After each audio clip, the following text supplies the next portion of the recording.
Chapter 7. My first quarter at Lowood seemed an age, and not the golden age either. It comprised an irksome struggle with difficulties in habituating myself to new rules and unwanted tasks. The fear of failure in these points harassed me worse than the physical hardships of my lot, though these were no trifles.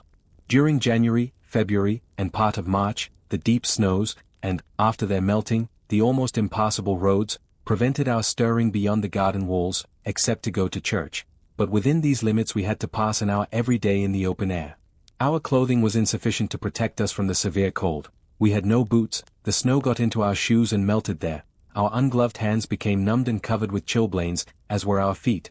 I remember well the distracting irritation I endured from this cause every evening, when my feet inflamed, and the torture of thrusting the swelled, raw, and stiff toes into my shoes in the morning. Then the scanty supply of food was distressing. With the keen appetites of growing children, we had scarcely sufficient to keep alive a delicate invalid. From this deficiency of nourishment resulted an abuse, which pressed hardly on the younger pupils. Whenever the famished great girls had an opportunity, they would coax or menace the little ones out of their portion. Many a time I have shared between two claimants the precious morsel of brown bread distributed at tea time, and after relinquishing to a third half the contents of my mug of coffee, I have swallowed the remainder with an accompaniment of secret tears, forced from me by the exigency of hunger. Sundays were dreary days in that wintry season. We had to walk 2 miles to Brocklehurst Church, where our patron officiated. We set out cold, we arrived at church colder. During the morning service we became almost paralyzed. It was too far to return to dinner, and an allowance of cold meat and bread, in the same penurious proportion observed in our ordinary meals, was served round between the services. At the close of the afternoon service we returned by an exposed and hilly road, where the bitter winter wind, blowing over a range of snowy summits to the north, almost flayed the skin from our faces. I can remember Miss Temple walking lightly and rapidly along our drooping line, her plaid cloak, which the frosty wind fluttered, gathered close about her, and encouraging us, by precept and example, to keep up our spirits, and march forward, as she said, like stalwart soldiers. The other teachers, poor things, were generally themselves too much dejected to attempt the task of cheering others. How we longed for the light and heat of a blazing fire when we got back. But, to the little ones at least, this was denied. Each hearth in the schoolroom was immediately surrounded by a double row of great girls, and behind them the younger children crouched in groups, wrapping their starved arms in their pinafores. A little solace came at tea time, in the shape of a double ration of bread, a whole, instead of a half, slice, with the delicious addition of a thin scrape of butter. It was the hebdomadal treat to which we all looked forward from Sabbath to Sabbath. I generally contrived to reserve a moiety of this bounteous repast for myself, but the remainder I was invariably obliged to part with. The Sunday evening was spent in repeating, by heart, the church catechism, and the 5th, 6th, and 7th chapters of St. Matthew, and in listening to a long sermon, read by Miss Miller, whose irrepressible yawns attested her weariness. A frequent interlude of these performances was the enactment of the part of Eutychus by some half-dozen of little girls, who, overpowered with sleep, would fall down, if not out of the 3rd loft, yet off the 4th form, and be taken up half dead. The remedy was, to thrust them forward into the center of the schoolroom, and oblige them to stand there till the sermon was finished. Sometimes their feet failed them, and they sank together in a heap. They were then propped up with the monitor's high stools. I have not yet alluded to the visits of Mr. Brocklehurst, and indeed that gentleman was from home during the greater part of the first month after my arrival, perhaps prolonging his stay with his friend the Archdeacon. His absence was a relief to me. I need not say that I had my own reasons for dreading his coming, but come he did at last. One afternoon, I had then been 3 weeks at Lowood, as I was sitting with a slate in my hand, puzzling over a sum in long division, my eyes, raised in abstraction to the window, caught sight of a figure just passing. I recognized almost instinctively that gaunt outline, and when, 2 minutes after, all the school, teachers included, rose en masse, it was not necessary for me to look up in order to ascertain whose entrance they thus greeted. A long stride measured the schoolroom, and presently beside Miss Temple, who herself had risen, stood the same black column which had frowned on me so ominously from the hearthrug of Gateshead. I now glanced sideways at this piece of architecture.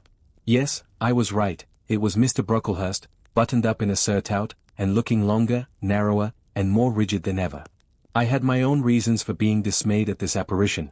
Too well I remembered the perfidious hints given by Mrs. Reed about my disposition, and the promise pledged by Mr. Brocklehurst to apprise Miss Temple and the teachers of my vicious nature. All along I had been dreading the fulfillment of this promise. I had been looking out daily for the coming man, whose information respecting my past life and conversation was to brand me as a bad child forever. Now there he was. He stood at Miss Temple's side, he was speaking low in her ear. I did not doubt he was making disclosures of my villainy, and I watched her eye with painful anxiety, expecting every moment to see its dark orb turn on me a glance of repugnance and contempt. I listened too, and as I happened to be seated quite at the top of the room, I caught most of what he said. Its import relieved me from immediate apprehension. "I suppose, Miss Temple, the thread I bought at Lowton will do." It struck me that it would be just of the quality for the calico chemises, and I sorted the needles to match. "You may tell Miss Smith that I forgot to make a memorandum of the darning needles, but she shall have some papers sent in next week, and she is not, on any account, to give out more than one at a time to each pupil. If they have more, they are apt to be careless and lose them. And, I wish the woolen stockings were better looked to. When I was here last, I went into the kitchen garden and examined the clothes drying on the line. There was a quantity of black hose in a very bad state of repair. From the size of the holes in them I was sure they had not been well mended from time to time." He paused. "Your directions shall be attended to, sir," said Miss Temple. "And, he continued, "the laundress tells me some of the girls have 2 clean tuckers in the week. It is too much, the rules limit them to 1. I think I can explain that circumstance, sir. Agnes and Catherine Johnston were invited to take tea with some friends at Lowton last Thursday, and I gave them leave to put on clean tuckers for the occasion." Mr. Brocklehurst nodded. "Well, for once it may pass, but please not to let the circumstance occur too often. And there is another thing which surprised me. I find, in settling accounts with the housekeeper, that a lunch, consisting of bread and cheese, has twice been served out to the girls during the past fortnight. How is this? I looked over the regulations, and I find no such meal as lunch mentioned. Who introduced this innovation? And by what authority?" "I must be responsible for the circumstance, sir," replied Miss Temple. "The breakfast was so ill prepared that the pupils could not possibly eat it, and I dared not allow them to remain fasting till dinner time. Madam, allow me an instant. You are aware that my plan in bringing up these girls is, not to accustom them to habits of luxury and indulgence, but to render them hardy, patient, self-denying. Should any little accidental disappointment of the appetite occur, such as the spoiling of a meal, the under or the overdressing of a dish, the incident ought not to be neutralized by replacing with something more delicate the comfort lost, thus pampering the body and obviating the aim of this institution. It ought to be improved to the spiritual edification of the pupils, by encouraging them to evince fortitude under temporary privation. A brief address on those occasions would not be mistimed, wherein a judicious instructor would take the opportunity of referring to the sufferings of the primitive Christians, to the torments of martyrs, to the exhortations of our blessed Lord himself, calling upon his disciples to take up their cross and follow him, to his warnings that man shall not live by bread alone, but by every word that proceedeth out of the mouth of God, to his divine consolations, if ye suffer hunger or thirst for my sake, happy are ye. Oh, madam, when you put bread and cheese, instead of burnt porridge, into these children's mouths, you may indeed feed their vile bodies, but you little think how you starve their immortal souls." Mr. Brocklehurst again paused, perhaps overcome by his feelings. Miss Temple had looked down when he first began to speak to her, but she now gazed straight before her, and her face, naturally pale as marble, appeared to be assuming also the coldness and fixity of that material, especially her mouth, closed as if it would have required a sculptor's chisel to open it, and her brow settled gradually into petrified severity. Meantime, Mr. Brocklehurst, standing on the hearth with his hands behind his back, majestically surveyed the whole school. Suddenly his eye gave a blink, as if it had met something that either dazzled or shocked its pupil. Turning, he said in more rapid accents than he had hitherto used, Miss Temple, what is that girl with curled hair? Red hair, curled all over?" And extending his cane he pointed to the awful object, his hand shaking as he did so. "It is Julia 7, replied Miss Temple, very quietly. "Julia 7. And why has she, or any other, curled hair? Why, in defiance of every precept and principle of this house, does she conform to the world so openly, here in an evangelical, charitable establishment, as to wear her hair one mass of curls?" "Julia's hair curls naturally," returned Miss Temple, still more quietly. "Naturally. Yes, but we are not to conform to nature. I wish these girls to be the children of grace, and why that abundance?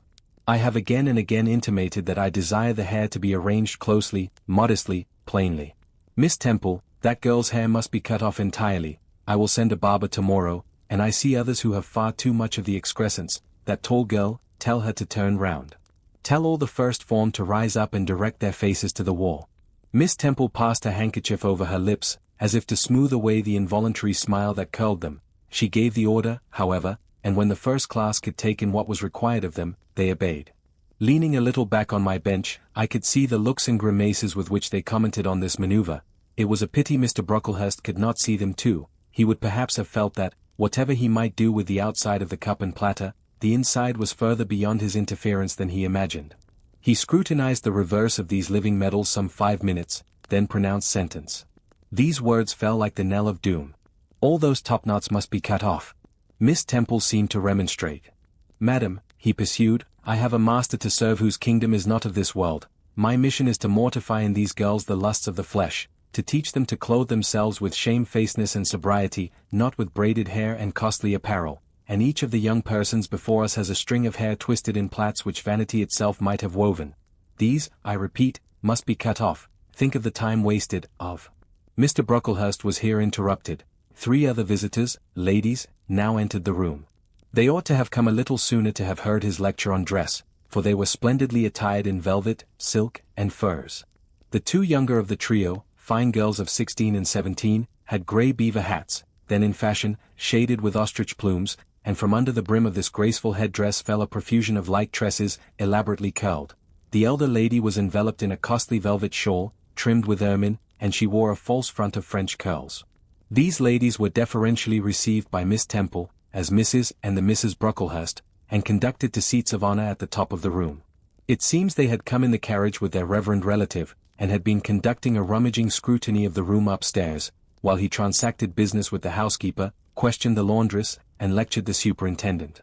They now proceeded to address divers remarks and reproofs to Miss Smith, who was charged with the care of the linen and the inspection of the dormitories, but I had no time to listen to what they said. Other matters called off and enchanted my attention. Hitherto, while gathering up the discourse of Mr. Brocklehurst and Miss Temple, I had not, at the same time, neglected precautions to secure my personal safety, which I thought would be effected if I could only elude observation. To this end, I had sat well back on the form, and while seeming to be busy with my sum, had held my slate in such a manner as to conceal my face. I might have escaped notice, had not my treacherous slate somehow happened to slip from my hand, and falling with an obtrusive crash, directly drawn every eye upon me.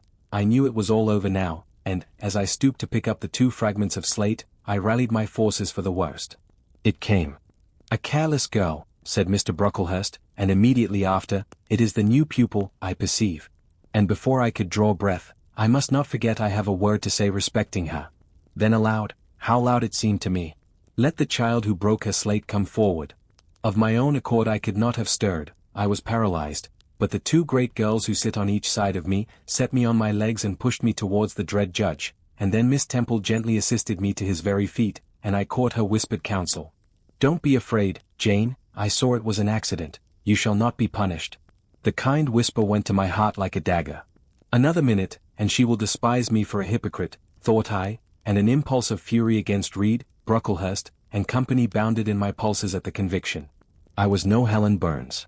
Fetch that stool, said Mr. Brocklehurst, pointing to a very high one from which a monitor had just risen. It was brought. Place the child upon it. And I was placed there, by whom I don't know. I was in no condition to note particulars. I was only aware that they had hoisted me up to the height of Mr. Brocklehurst's nose, that he was within a yard of me, and that a spread of shot orange and purple silk pelisses and a cloud of silvery plumage extended and waved below me. Mr. Brocklehurst hemmed. Ladies, said he, turning to his family, Miss Temple, teachers, and children, you all see this girl. Of course they did, for I felt their eyes directed like burning glasses against my scorched skin. You see she is yet young, you observe she possesses the ordinary form of childhood. God has graciously given her the shape that he has given to all of us. No signal deformity points her out as a marked character. Who would think that the evil one had already found a servant and agent in her? Yet such, I grieve to say, is the case. A pause, in which I began to steady the palsy of my nerves, and to feel that the Rubicon was past, and that the trial, no longer to be shirked, must be firmly sustained. My dear children, pursued the black marble clergyman, with pathos, this is a sad, a melancholy occasion, for it becomes my duty to warn you, that this girl, who might be one of God's own lambs, is a little castaway, not a member of the true flock, but evidently an interloper and an alien. You must be on your guard against her, you must shun her example, if necessary, avoid her company, exclude her from your sports, and shut her out from your converse. Teachers, you must watch her, keep your eyes on her movements, weigh well her words, scrutinize her actions, punish her body to save her soul. If, indeed, such salvation be possible, for, my tongue falters while I tell it, this girl, this child, the native of a Christian land, worse than many a little heathen who says its prayers to Brahma and kneels before Juggernaut, this girl is a liar. Now came a pause of 10 minutes, during which I, by this time in perfect possession of my wits, observed all the female Brocklehursts produce their pocket handkerchiefs and apply them to their optics, while the elderly lady swayed herself to and fro, and the two younger ones whispered, "How shocking!" Mr. Brocklehurst resumed. "This I learned from her benefactress, from the pious and charitable lady who adopted her in her orphan state, reared her as her own daughter, and whose kindness, whose generosity the unhappy girl repaid by an ingratitude so bad, so dreadful, that at last her excellent patroness was obliged to separate her from her own young ones, fearful lest her vicious example should contaminate their purity. She has sent her here to be healed, even as the Jews of old sent their disease to the troubled pool of Bethesda. And, teachers, superintendent, I beg of you not to allow the waters to stagnate round her." With this sublime conclusion, Mr. Brocklehurst adjusted the top button of his surtout, muttered something to his family, who rose, bowed to Miss Temple, and then all the great people sailed in state from the room. Turning at the door, my judge said, "Let her stand half an hour longer on that stool, and let no one speak to her during the remainder of the day." There was I, then, mounted aloft. I, who had said I could not bear the shame of standing on my natural feet in the middle of the room, was now exposed to general view on a pedestal of infamy. What my sensations were no language can describe, but just as they all rose, stifling my breath and constricting my throat, a girl came up and passed me. In passing, she lifted her eyes. What a strange light inspired them! What an extraordinary sensation that ray sent through me! How the new feeling bore me up! It was as if a martyr, a hero, had passed a slave or victim, and imparted strength in the transit. I mastered the rising hysteria, lifted up my head, and took a firm stand on the stool. Helen Burns asked some slight question about her work of Miss Smith, was chidden for the triviality of the inquiry, returned to her place, and smiled at me as she again went by. What a smile! I remember it now, and I know that it was the effluence of fine intellect, of true courage. It lit up her marked lineaments, her thin face, her sunken grey eye, like a reflection from the aspect of an angel. Yet at that moment Helen Burns wore on her arm the untidy badge. Scarcely an hour ago I had heard her condemned by Miss Scatcherd to a dinner of bread and water on the morrow because she had blotted an exercise in copying it out. Such is the imperfect nature of man. Such spots are there on the disk of the clearest planet, and eyes like Miss Scatcherd's can only see those minute defects, and are blind to the full brightness of the orb. Chapter 8. Ere the half-hour ended, 5 o'clock struck, school was dismissed, and all were gone into the refectory to tea. I now ventured to descend. It was deep dusk. I retired into a corner and sat down on the floor. The spell by which I had been so far supported began to dissolve. Reaction took place, and soon, so overwhelming was the grief that seized me, I sank prostrate with my face to the ground. Now I wept. Helen Burns was not here, nothing sustained me, left to myself I abandoned myself, and my tears watered the boards. I had meant to be so good, and to do so much at Lowood, to make so many friends, to earn respect and win affection. Already I had made visible progress. That very morning I had reached the head of my class. Miss Miller had praised me warmly, Miss Temple had smiled approbation, she had promised to teach me drawing, and to let me learn French, if I continued to make similar improvement 2 months longer, and then I was well received by my fellow pupils, treated as an equal by those of my own age, and not molested by any. Now, here I lay again crushed and trodden on, and could I ever rise more? Never, I thought, and ardently I wished to die. While sobbing out this wish in broken accents, someone approached. I started up. Again Helen Burns was near me. The fading fires just showed her coming up the long, vacant room. She brought my coffee and bread. "Come, eat something," she said, but I put both away from me, feeling as if a drop or a crumb would have choked me in my present condition. Helen regarded me, probably with surprise. I could not now abate my agitation, though I tried hard. I continued to weep aloud. She sat down on the ground near me, embraced her knees with her arms, and rested her head upon them. In that attitude she remained silent as an Indian. I was the first who spoke. "Helen, why do you stay with a girl whom everybody believes to be a liar?" "Everybody, Jane? Why, there are only 80 people who have heard you called so, and the world contains hundreds of millions. But what have I to do with millions? The 80, I know, despise me. Jane, you are mistaken.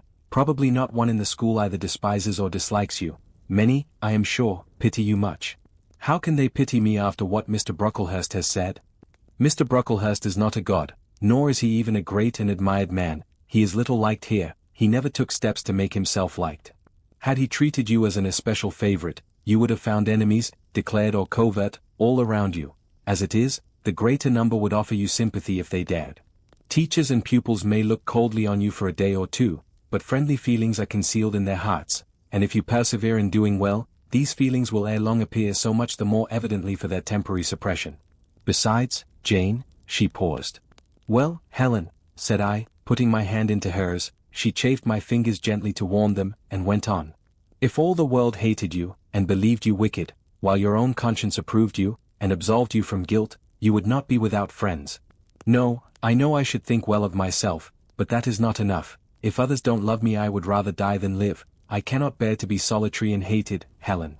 Look here, to gain some real affection from you, or Miss Temple, or any other whom I truly love, I would willingly submit to have the bone of my arm broken, or to let a bull toss me, or to stand behind a kicking horse, and let it dash its hoof at my chest. Hush, Jane. You think too much of the love of human beings. You are too impulsive, too vehement. The sovereign hand that created your frame, and put life into it, has provided you with other resources than your feeble self, or than creatures feeble as you. Besides this earth, and besides the race of men, there is an invisible world and a kingdom of spirits. That world is round us, for it is everywhere, and those spirits watch us, for they are commissioned to guard us, and if we were dying in pain and shame, if scorn smote us on all sides, and hatred crushed us, angels see our tortures, recognize our innocence, if innocent we be. As I know you are of this charge which Mr. Brocklehurst has weakly and pompously repeated at second hand from Mrs. Reed. For I read a sincere nature in your ardent eyes and on your clear front, and God waits only the separation of spirit from flesh to crown us with a full reward. Why, then, should we ever sink overwhelmed with distress, when life is so soon over, and death is so certain an entrance to happiness, to glory? I was silent. Helen had calmed me, but in the tranquillity she imparted there was an alloy of inexpressible sadness. I felt the impression of woe as she spoke, but I could not tell whence it came, and when, having done speaking, she breathed a little fast and coughed a short cough, I momentarily forgot my own sorrows to yield to a vague concern for her. Resting my head on Helen's shoulder, I put my arms round her waist, she drew me to her, and we reposed in silence. We had not sat long thus, when another person came in. Some heavy clouds, swept from the sky by a rising wind, had left the moon bare, and her light, streaming in through a window near, shone full both on us and on the approaching figure, which we at once recognized as Miss Temple. I came on purpose to find you, Jane Eyre, said she. I want you in my room, and as Helen Burns is with you, she may come too. We went. Following the superintendent's guidance, we had to thread some intricate passages, and mount a staircase before we reached her apartment. It contained a good fire, and looked cheerful. Miss Temple told Helen Burns to be seated in a low armchair on one side of the hearth, and herself taking another, she called me to her side. Is it all over? She asked, looking down at my face. Have you cried your grief away? I am afraid I never shall do that. Why? Because I have been wrongly accused, and you, and everybody else, will now think me wicked. We shall think you what you prove yourself to be, my child. Continue to act as a good girl, and you will satisfy us. Shall I, Miss Temple? You will, said she, passing her arm round me. And now tell me who is the lady whom Mr. Brocklehurst called your benefactress? Mrs. Reed, my uncle's wife. My uncle is dead, and he left me to her care. Did she not, then, adopt you of her own accord? No, she was sorry to have to do it, but my uncle, as I have often heard the servants say, got her to promise before he died that she would always keep me. Well now, Jane, you know, or at least I will tell you, that when a criminal is accused, he is always allowed to speak in his own defense. You have been charged with falsehood. Defend yourself to me as well as you can. Say whatever your memory suggests is true, but add nothing and exaggerate nothing. I resolved, in the depth of my heart, that I would be most moderate, most correct, and, having reflected a few minutes in order to arrange coherently what I had to say, I told her all the story of my sad childhood. Exhausted by emotion, my language was more subdued than it generally was when it developed that sad theme, and mindful of Helen's warnings against the indulgence of resentment, I infused into the narrative far less of gall and wormwood than ordinary. Thus restrained and simplified, it sounded more credible. I felt as I went on that Miss Temple fully believed me. In the course of the tale I had mentioned Mr. Lloyd as having come to see me after the fit, for I never forgot the, to me, frightful episode of the Red Room, in detailing which, my excitement was sure, in some degree, to break bounds, for nothing could soften in my recollection the spasm of agony which clutched my heart when Mrs. Reed spurned my wild supplication for pardon, and locked me a second time in the dark and haunted chamber. I had finished. Miss Temple regarded me a few minutes in silence. She then said, "I know something of Mr. Lloyd. I shall write to him. If his reply agrees with your statement, you shall be publicly cleared from every imputation. To me, Jane, you are clear now." She kissed me, and still keeping me at her side, where I was well contented to stand, for I derived a child's pleasure from the contemplation of her face, her dress, her one or two ornaments, her white forehead, her clustered and shining curls, and beaming dark eyes, she proceeded to address Helen Burns. "How are you tonight, Helen? Have you coughed much today?" "Not quite so much, I think." "And the pain in your chest?" "It is a little better." Miss Temple got up, took her hand and examined her pulse, then she returned to her own seat. As she resumed it, I heard her sigh low. She was pensive a few minutes, then rousing herself, she said cheerfully, "But you two are my visitors tonight, I must treat you as such." She rang her bell. "Barbara," she said to the servant who answered it, "I have not yet had tea. Bring the tray and place cups for these two young ladies." And a tray was soon brought. How pretty, to my eyes, did the china cups and bright teapot look, placed on the little round table near the fire. How fragrant was the steam of the beverage, and the scent of the toast. Of which, however, I, to my dismay, for I was beginning to be hungry, discerned only a very small portion. Miss Temple discerned it too. "Barbara," said she, "can you not bring a little more bread and butter? There is not enough for 3. Barbara went out. She returned soon. "Madam, Mrs. Harden says she has sent up the usual quantity." Mrs. Harden, be it observed, was the housekeeper, a woman after Mr. Brocklehurst's own heart, made up of equal parts of whalebone and iron. "Oh, very well," returned Miss Temple, "we must make it do, Barbara, I suppose." And as the girl withdrew she added, smiling, "Fortunately, I have it in my power to supply deficiencies for this once." Having invited Helen and me to approach the table, and placed before each of us a cup of tea with one delicious but thin morsel of toast, she got up, unlocked a drawer, and taking from it a parcel wrapped in paper, disclosed presently to our eyes a good-sized seed cake. "I meant to give each of you some of this to take with you," said she, "but as there is so little toast, you must have it now," and she proceeded to cut slices with a generous hand. We feasted that evening as on nectar and ambrosia, and not the least delight of the entertainment was the smile of gratification with which our hostess regarded us, as we satisfied our famished appetites on the delicate fare she liberally supplied. Tea over and the tray removed, she again summoned us to the fire. We sat one on each side of her, and now a conversation followed between her and Helen, which it was indeed a privilege to be admitted to hear. Miss Temple had always something of serenity in her air, of state in her mien, of refined propriety in her language, which precluded deviation into the ardent, the excited, the eager, something which chastened the pleasure of those who looked on her and listened to her, by a controlling sense of awe, and such was my feeling now. But as to Helen Burns, I was struck with wonder. The refreshing meal, the brilliant fire, the presence and kindness of her beloved instructress, or, perhaps, more than all these, something in her own unique mind, had roused her powers within her. They woke, they kindled. First, they glowed in the bright tint of her cheek, which till this hour I had never seen but pale and bloodless. Then they shone in the liquid luster of her eyes, which had suddenly acquired a beauty more singular than that of Miss Temple's, a beauty neither of fine color nor long eyelash, nor penciled brow, but of meaning, of movement, of radiance. Then her soul sat on her lips, and language flowed, from what source I cannot tell. Has a girl of 14 a heart large enough, vigorous enough, to hold the swelling spring of pure, full, fervid eloquence? Such was the characteristic of Helen's discourse on that, to me, memorable evening. Her spirit seemed hastening to live within a very brief span as much as many lived during a protracted existence. They conversed of things I had never heard of nations and times past, of countries far away, of secrets of nature discovered or guessed at. They spoke of books, how many they had read, what stores of knowledge they possessed. Then they seemed so familiar with French names and French authors, but my amazement reached its climax when Miss Temple asked Helen if she sometimes snatched a moment to recall the Latin her father had taught her, and taking a book from a shelf, bade her read and construe a page of Virgil, and Helen obeyed, my organ of veneration expanding at every sounding line. She had scarcely finished ere the bell announced bedtime.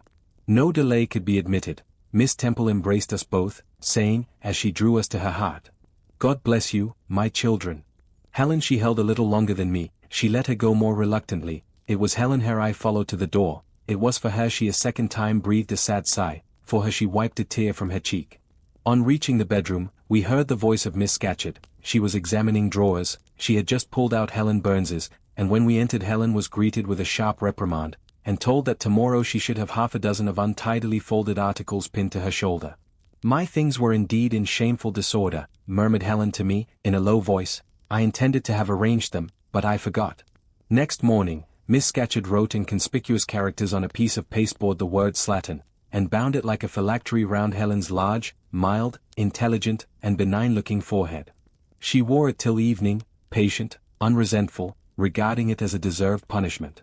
The moment Miss Scatcherd withdrew after afternoon school, I ran to Helen, tore it off, and thrust it into the fire. The fury of which she was incapable had been burning in my soul all day, and tears, hot and large, had continually been scalding my cheek, for the spectacle of her sad resignation gave me an intolerable pain at the heart. About a week subsequently to the incidents above narrated, Miss Temple, who had written to Mr. Lloyd, received his answer.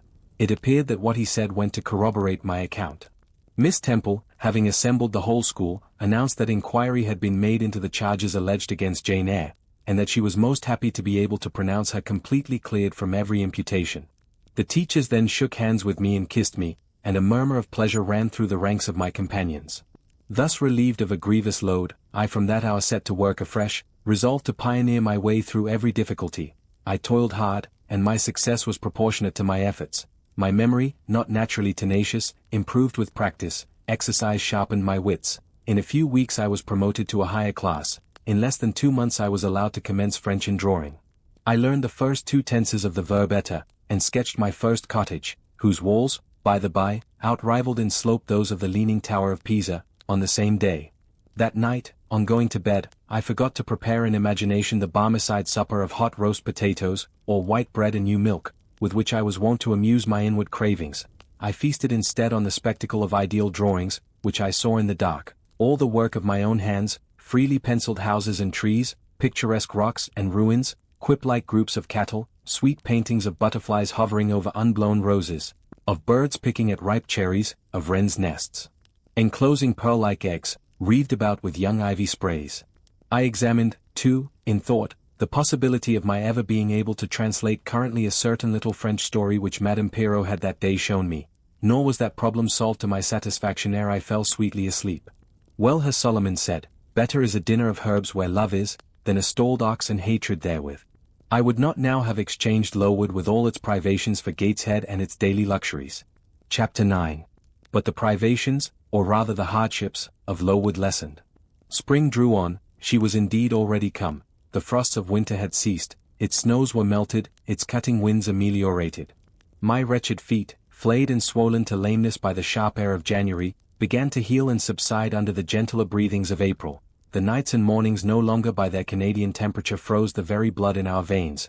We could now endure the play hour passed in the garden. Sometimes on a sunny day it began even to be pleasant and genial, and a greenness grew over those brown beds, which, freshening daily, suggested the thought that hope traversed them at night, and left each morning brighter traces of her steps. Flowers peeped out amongst the leaves, snowdrops, crocuses, purple auriculas, and golden-eyed pansies. On Thursday afternoons, half-holidays, we now took walks, and found still sweeter flowers opening by the wayside, under the hedges. I discovered, too, that a great pleasure, an enjoyment which the horizon only bounded, lay all outside the high and spike-guarded walls of our garden. This pleasure consisted in prospect of noble summits girdling a great hill hollow, rich in verdure and shadow, in a bright beck, full of dark stones and sparkling eddies. How different had this scene looked when I viewed it laid out beneath the iron sky of winter, stiffened in frost, shrouded with snow. When mists as chill as death wandered to the impulse of east winds along those purple peaks, and rolled down ing and home till they blended with the frozen fog of the beck. That beck itself was then a torrent, turbid and curbless. It tore asunder the wood, and sent a raving sound through the air, often thickened with wild rain or whirling sleet, and for the forest on its banks, that showed only ranks of skeletons. April advanced to May, a bright serene May it was, days of blue sky, placid sunshine, and soft western or southern gales filled up its duration. And now vegetation matured with vigor, Lowood shook loose its tresses, it became all green, all flowery, its great elm, ash, and oak skeletons were restored to majestic life. woodland plants sprang up profusely in its recesses, unnumbered varieties of moss filled its hollows, and it made a strange ground sunshine out of the wealth of its wild primrose plants. I have seen their pale gold gleam in overshadowed spots like scatterings of the sweetest luster.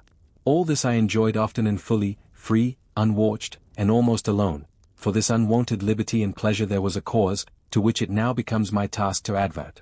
Have I not described a pleasant site for a dwelling, when I speak of it as bosomed in hill and wood, and rising from the verge of a stream? Assuredly, pleasant enough, but whether healthy or not is another question. That forest dell, where Lowood lay, was the cradle of fog and fog-bred pestilence, which, quickening with the quickening spring, crept into the orphan asylum, breathed typhus through its crowded schoolroom and dormitory, and, ere May arrived, transformed the seminary into an hospital. Semi-starvation and neglected colds had predisposed most of the pupils to receive infection. 45 out of the 80 girls lay ill at one time. Classes were broken up, rules relaxed. The few who continued well were allowed almost unlimited license, because the medical attendant insisted on the necessity of frequent exercise to keep them in health, and had it been otherwise, no one had leisure to watch or restrain them. Miss Temple's whole attention was absorbed by the patients. She lived in the sick room, never quitting it except to snatch a few hours' rest at night. The teachers were fully occupied with packing up and making other necessary preparations for the departure of those girls who were fortunate enough to have friends and relations able and willing to remove them from the seat of contagion. Many, already smitten, went home only to die. Some died at the school, and were buried quietly and quickly, the nature of the malady forbidding delay. While disease had thus become an inhabitant of Lowood, and death its frequent visitor, while there was gloom and fear within its walls, while its rooms and passages steamed with hospital smells, the drug and the pastille striving vainly to overcome the effluvia of mortality, that bright May shone unclouded over the bold hills and beautiful woodland out of doors. Its garden, too, glowed with flowers. Hollyhocks had sprung up tall as trees, lilies had opened, tulips and roses were in bloom. The borders of the little beds were gay with pink thrift and crimson double daisies.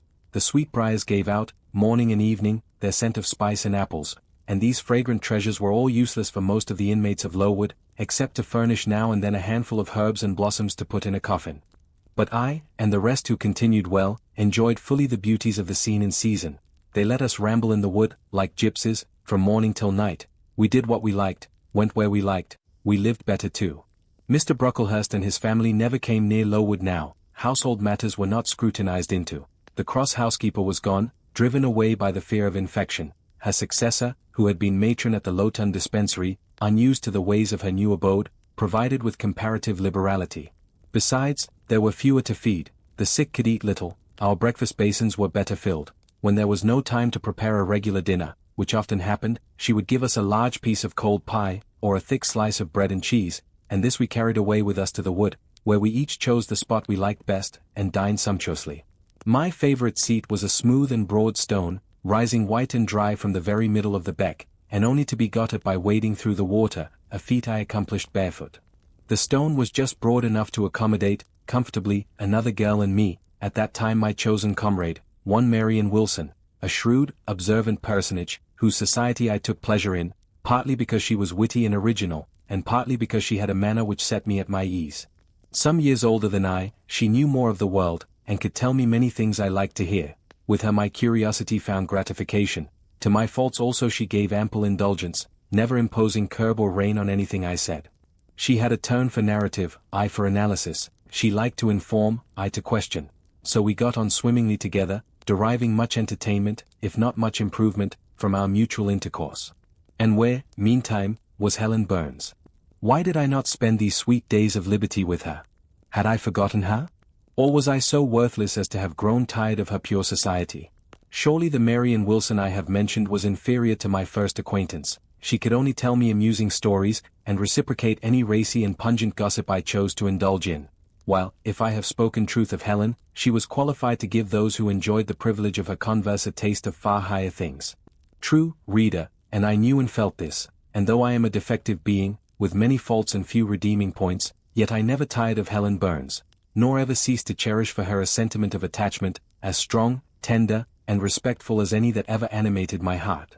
How could it be otherwise, when Helen, at all times and under all circumstances, evinced for me a quiet and faithful friendship, which ill humor never soured, nor irritation never troubled? But Helen was ill at present, For some weeks she had been removed from my sight to I knew not what room upstairs. She was not, I was told, in the hospital portion of the house with the fever patients, for her complaint was consumption, not typhus, and by consumption I, in my ignorance, understood something mild, which time and care would be sure to alleviate. I was confirmed in this idea by the fact of her once or twice coming downstairs on very warm sunny afternoons, and being taken by Miss Temple into the garden. But, on these occasions, I was not allowed to go and speak to her. I only saw her from the schoolroom window, and then not distinctly, for she was much wrapped up, and sat at a distance under the veranda. One evening, in the beginning of June, I had stayed out very late with Marian in the wood. We had, as usual, separated ourselves from the others, and had wandered far, so far that we lost our way, and had to ask it at a lonely cottage, where a man and woman lived, who looked after a herd of half-wild swine that fed on the mast in the wood. When we got back, it was after moonrise. A pony, which we knew to be the surgeon's, was standing at the garden door. Marian remarked that she supposed someone must be very ill, as Mr. Bates had been sent for at that time of the evening. She went into the house. I stayed behind a few minutes to plant in my garden a handful of roots I had dug up in the forest, and which I feared would wither if I left them till the morning. This done, I lingered yet a little longer. The flowers smelt so sweet as the dew fell, it was such a pleasant evening, so serene, so warm, the still glowing west promised so fairly another fine day on the morrow, the moon rose with such majesty in the grave east. I was noting these things and enjoying them as a child might, when it entered my mind as it had never done before. How sad to be lying now on a sick bed, and to be in danger of dying. This world is pleasant, it would be dreary to be called from it, and to have to go who knows where. And then my mind made its first earnest effort to comprehend what had been infused into it concerning heaven and hell, and for the first time it recoiled, baffled, and for the first time glancing behind, on each side, and before it, it saw all round an unfathomed gulf. It felt the one point where it stood, the present. All the rest was formless cloud and vacant depth, and it shuddered at the thought of tottering, and plunging amid that chaos. While pondering this new idea, I heard the front door open. Mr. Bates came out, and with him was a nurse. After she had seen him mount his horse and depart, she was about to close the door, but I ran up to her. "How is Helen Burns?" "Very poorly," was the answer. "Is it her Mr. Bates has been to see?" "Yes." "And what does he say about her?" "He says she'll not be here long." This phrase, uttered in my hearing yesterday, would have only conveyed the notion that she was about to be removed to Northumberland, to her own home. I should not have suspected that it meant she was dying, but I knew instantly now. It opened clear on my comprehension that Helen Burns was numbering her last days in this world, and that she was going to be taken to the region of spirits, if such region there were. I experienced a shock of horror, then a strong thrill of grief, then a desire, a necessity to see her, and I asked in what room she lay. "She is in Miss Temple's room," said the nurse. "May I go up and speak to her?" "Oh no, child. It is not likely, and now it is time for you to come in. You'll catch the fever if you stop out when the dew is falling." The nurse closed the front door. I went in by the side entrance which led to the schoolroom. I was just in time. It was 9 o'clock, and Miss Miller was calling the pupils to go to bed. It might be 2 hours later, probably near 11, when I, not having been able to fall asleep, and deeming, from the perfect silence of the dormitory, that my companions were all wrapped in profound repose, rose softly, put on my frock over my night-dress, and, without shoes, crept from the apartment, and set off in quest of Miss Temple's room. It was quite at the other end of the house, but I knew my way, and the light of the unclouded summer moon, entering here and there at passage windows, enabled me to find it without difficulty. An odor of camphor and burnt vinegar warned me when I came near the fever room, and I passed its door quickly, fearful lest the nurse who sat up all night should hear me. I dreaded being discovered and sent back, for I must see Helen, I must embrace her before she died, I must give her one last kiss, exchange with her one last word. Having descended a staircase, traversed a portion of the house below, and succeeded in opening and shutting, without noise, 2 doors, I reached another flight of steps. These I mounted, and then just opposite to me was Miss Temple's room. A light shone through the keyhole and from under the door. A profound stillness pervaded the vicinity.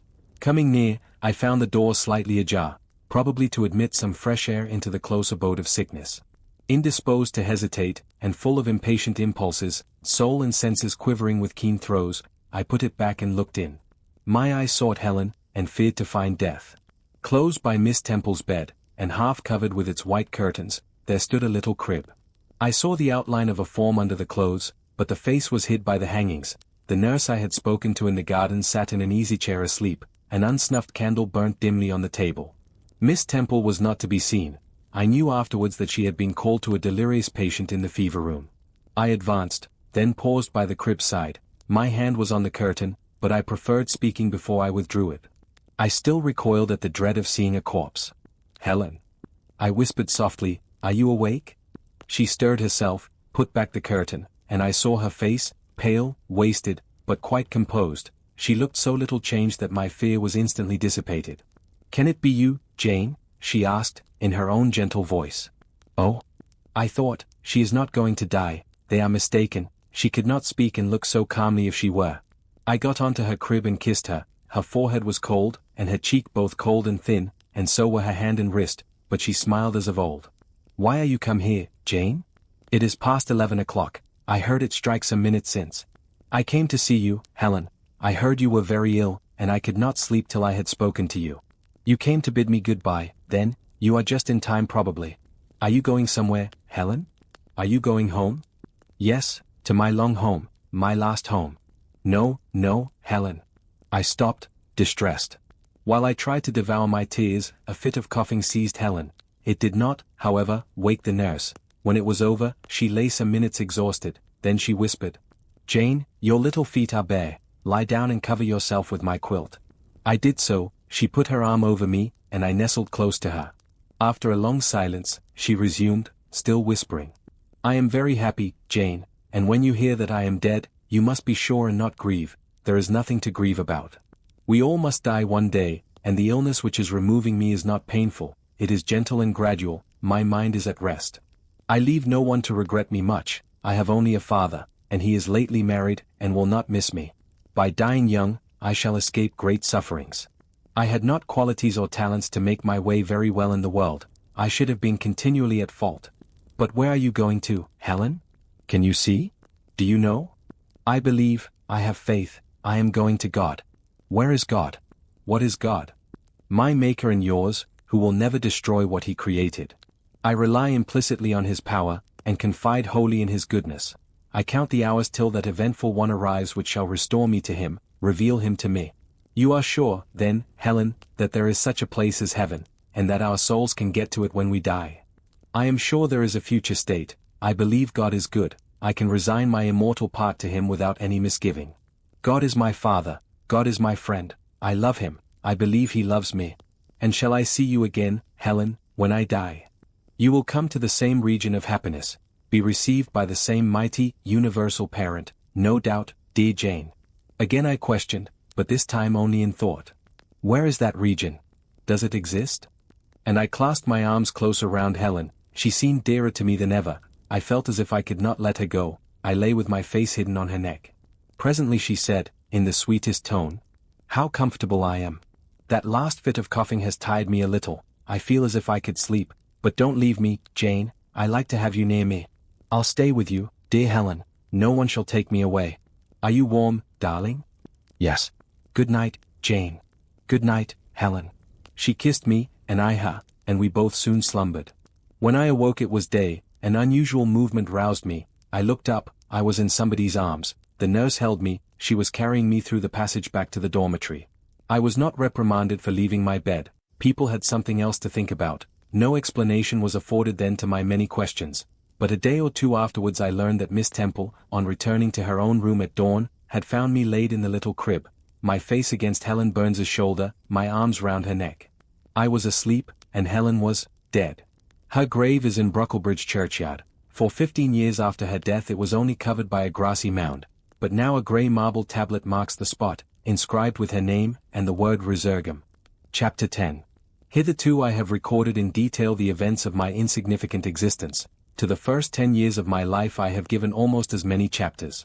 But this is not to be a regular autobiography. I am only bound to invoke memory where I know her responses will possess some degree of interest. Therefore I now pass a space of 8 years almost in silence. A few lines only are necessary to keep up the links of connection. When the typhus fever had fulfilled its mission of devastation at Lowood, it gradually disappeared from thence, but not till its virulence and the number of its victims had drawn public attention on the school. Inquiry was made into the origin of the scourge, and by degrees various facts came out which excited public indignation in a high degree. The unhealthy nature of the site, the quantity and quality of the children's food, the brackish, fetid water used in its preparation, the pupils' wretched clothing and accommodations, all these things were discovered, and the discovery produced a result mortifying to Mr. Brocklehurst, but beneficial to the institution. Several wealthy and benevolent individuals in the county subscribed largely for the erection of a more convenient building in a better situation. New regulations were made, improvements in diet and clothing introduced, the funds of the school were entrusted to the management of a committee. Mr. Brocklehurst, who, from his wealth and family connections, could not be overlooked, still retained the post of treasurer, but he was aided in the discharge of his duties by gentlemen of rather more enlarged and sympathizing minds. His office of inspector, too, was shared by those who knew how to combine reason with strictness, comfort with economy, compassion with uprightness. The school, thus improved, became in time a truly useful and noble institution. I remained an inmate of its walls, after its regeneration, for 8 years, 6 as pupil, and 2 as teacher, and in both capacities I bear my testimony to its value and importance. During these 8 years my life was uniform, but not unhappy, because it was not inactive. I had the means of an excellent education placed within my reach, a fondness for some of my studies, and a desire to excel in all, together with a great delight in pleasing my teachers, especially such as I loved, urged me on. I availed myself fully of the advantages offered me.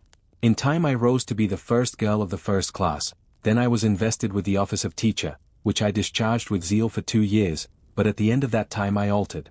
Miss Temple, through all changes, had thus far continued superintendent of the seminary. To her instruction I owed the best part of my acquirements. Her friendship and society had been my continual solace. She had stood me in the stead of mother, governess, and, latterly, companion. At this period she married, removed with her husband, a clergyman, an excellent man, almost worthy of such a wife, to a distant county, and consequently was lost to me. From the day she left I was no longer the same. With her was gone every settled feeling, every association that had made Lowood in some degree a home to me. I had imbibed from her something of her nature and much of her habits. More harmonious thoughts, what seemed better regulated feelings had become the inmates of my mind. I had given an allegiance to duty and order, I was quiet, I believed I was content. To the eyes of others, usually even to my own, I appeared a disciplined and subdued character. But destiny, in the shape of the Reverend Mr. Nasmyth, came between me and Miss Temple. I saw her in her travelling dress step into a post-chaise, shortly after the marriage ceremony. I watched the chaise mount the hill and disappear beyond its brow, and then retired to my own room, and there spent in solitude the greatest part of the half-holiday granted in honor of the occasion. I walked about the chamber most of the time. I imagined myself only to be regretting my loss, and thinking how to repair it, but when my reflections were concluded, and I looked up and found that the afternoon was gone, and evening far advanced, another discovery dawned on me, namely, that in the interval I had undergone a transforming process, that my mind had put off all it had borrowed of Miss Temple, or rather that she had taken with her the serene atmosphere I had been breathing in her vicinity, and that now I was left in my natural element, and beginning to feel the stirring of old emotions. It did not seem as if a prop were withdrawn, but rather as if a motive were gone. It was not the power to be tranquil which had failed me, but the reason for tranquillity was no more. My world had for some years been in Lowood. My experience had been of its rules and systems. Now I remembered that the real world was wide, and that a varied field of hopes and fears, of sensations and excitements, awaited those who had courage to go forth into its expanse, to seek real knowledge of life amidst its perils. I went to my window, opened it, and looked out. There were the 2 wings of the building, there was the garden, there were the skirts of Lowood, there was the hilly horizon. My eye passed all other objects to rest on those most remote, the blue peaks. It was those I longed to surmount. All within their boundary of rock and heath seemed prison ground, exile limits. I traced the white road winding round the base of one mountain, and vanishing in a gorge between 2, how I longed to follow it farther. I recalled the time when I had travelled that very road in a coach. I remembered descending that hill at twilight. An age seemed to have elapsed since the day which brought me first to Lowood, and I had never quitted it since. My vacations had all been spent at school. Mrs. Reed had never sent for me to Gateshead, neither she nor any of her family had ever been to visit me.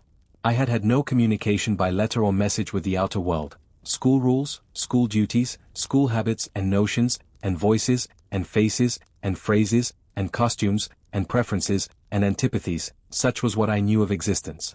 And now I felt that it was not enough. I tired of the routine of 8 years in one afternoon. I desired liberty. For liberty I gasped, for liberty I uttered a prayer. It seemed scattered on the wind then faintly blowing. I abandoned it and framed a humbler supplication, for change, stimulus, that petition, too, seemed swept off into vague space. Then, I cried, half desperate, grant me at least a new servitude. Here a bell, ringing the hour of supper, called me downstairs. I was not free to resume the interrupted chain of my reflections till bedtime. Even then a teacher who occupied the same room with me kept me from the subject to which I longed to recur, by a prolonged effusion of small talk. How I wished sleep would silence her. It seemed as if, could I but go back to the idea which had last entered my mind as I stood at the window, some inventive suggestion would rise for my relief. Miss Gryce snored at last. She was a heavy Welshwoman, and till now her habitual nasal strains had never been regarded by me in any other light than as a nuisance. Tonight I hailed the first deep notes with satisfaction. I was debarrassed of interruption. My half-effaced thought instantly revived. A new servitude. There is something in that, I soliloquized, mentally, be it understood. I did not talk aloud. I know there is, because it does not sound too sweet. It is not like such words as liberty, excitement, enjoyment, delightful sounds truly, but no more than sounds for me, and so hollow and fleeting that it is mere waste of time to listen to them. But servitude. That must be matter of fact. Anyone may serve. I have served here 8 years, now all I want is to serve elsewhere. Can I not get so much of my own will? Is not the thing feasible? Yes, the end is not so difficult, if I had only a brain active enough to ferret out the means of attaining it. I sat up in bed by way of arousing this said brain. It was a chilly night. I covered my shoulders with a shawl, and then I proceeded to think again with all my might. What do I want? A new place, in a new house, amongst new faces, under new circumstances. I want this because it is of no use wanting anything better. How do people do to get a new place? They apply to friends, I suppose. I have no friends. There are many others who have no friends, who must look about for themselves and be their own helpers, and what is their resource? I could not tell. Nothing answered me. I then ordered my brain to find a response, and quickly. It worked and worked faster. I felt the pulses throb in my head and temples, but for nearly an hour it worked in chaos, and no result came of its efforts. Feverish with vain labor, I got up and took a turn in the room, undrew the curtain, noted a star or two, shivered with cold, and again crept to bed. A kind fairy, in my absence, had surely dropped the required suggestion on my pillow, for as I lay down, it came quietly and naturally to my mind. Those who want situations advertise. You must advertise in the Shire Herald. How? I know nothing about advertising. Replies rose smooth and prompt now. You must enclose the advertisement and the money to pay for it under a cover directed to the editor of the Herald. You must put it, the first opportunity you have, into the post at Lowton. Answers must be addressed to J.E., at the post office there. You can go and inquire in about a week after you send your letter, if any are come, and act accordingly. This scheme I went over twice, thrice. It was then digested in my mind. I had it in a clear practical form. I felt satisfied, and fell asleep.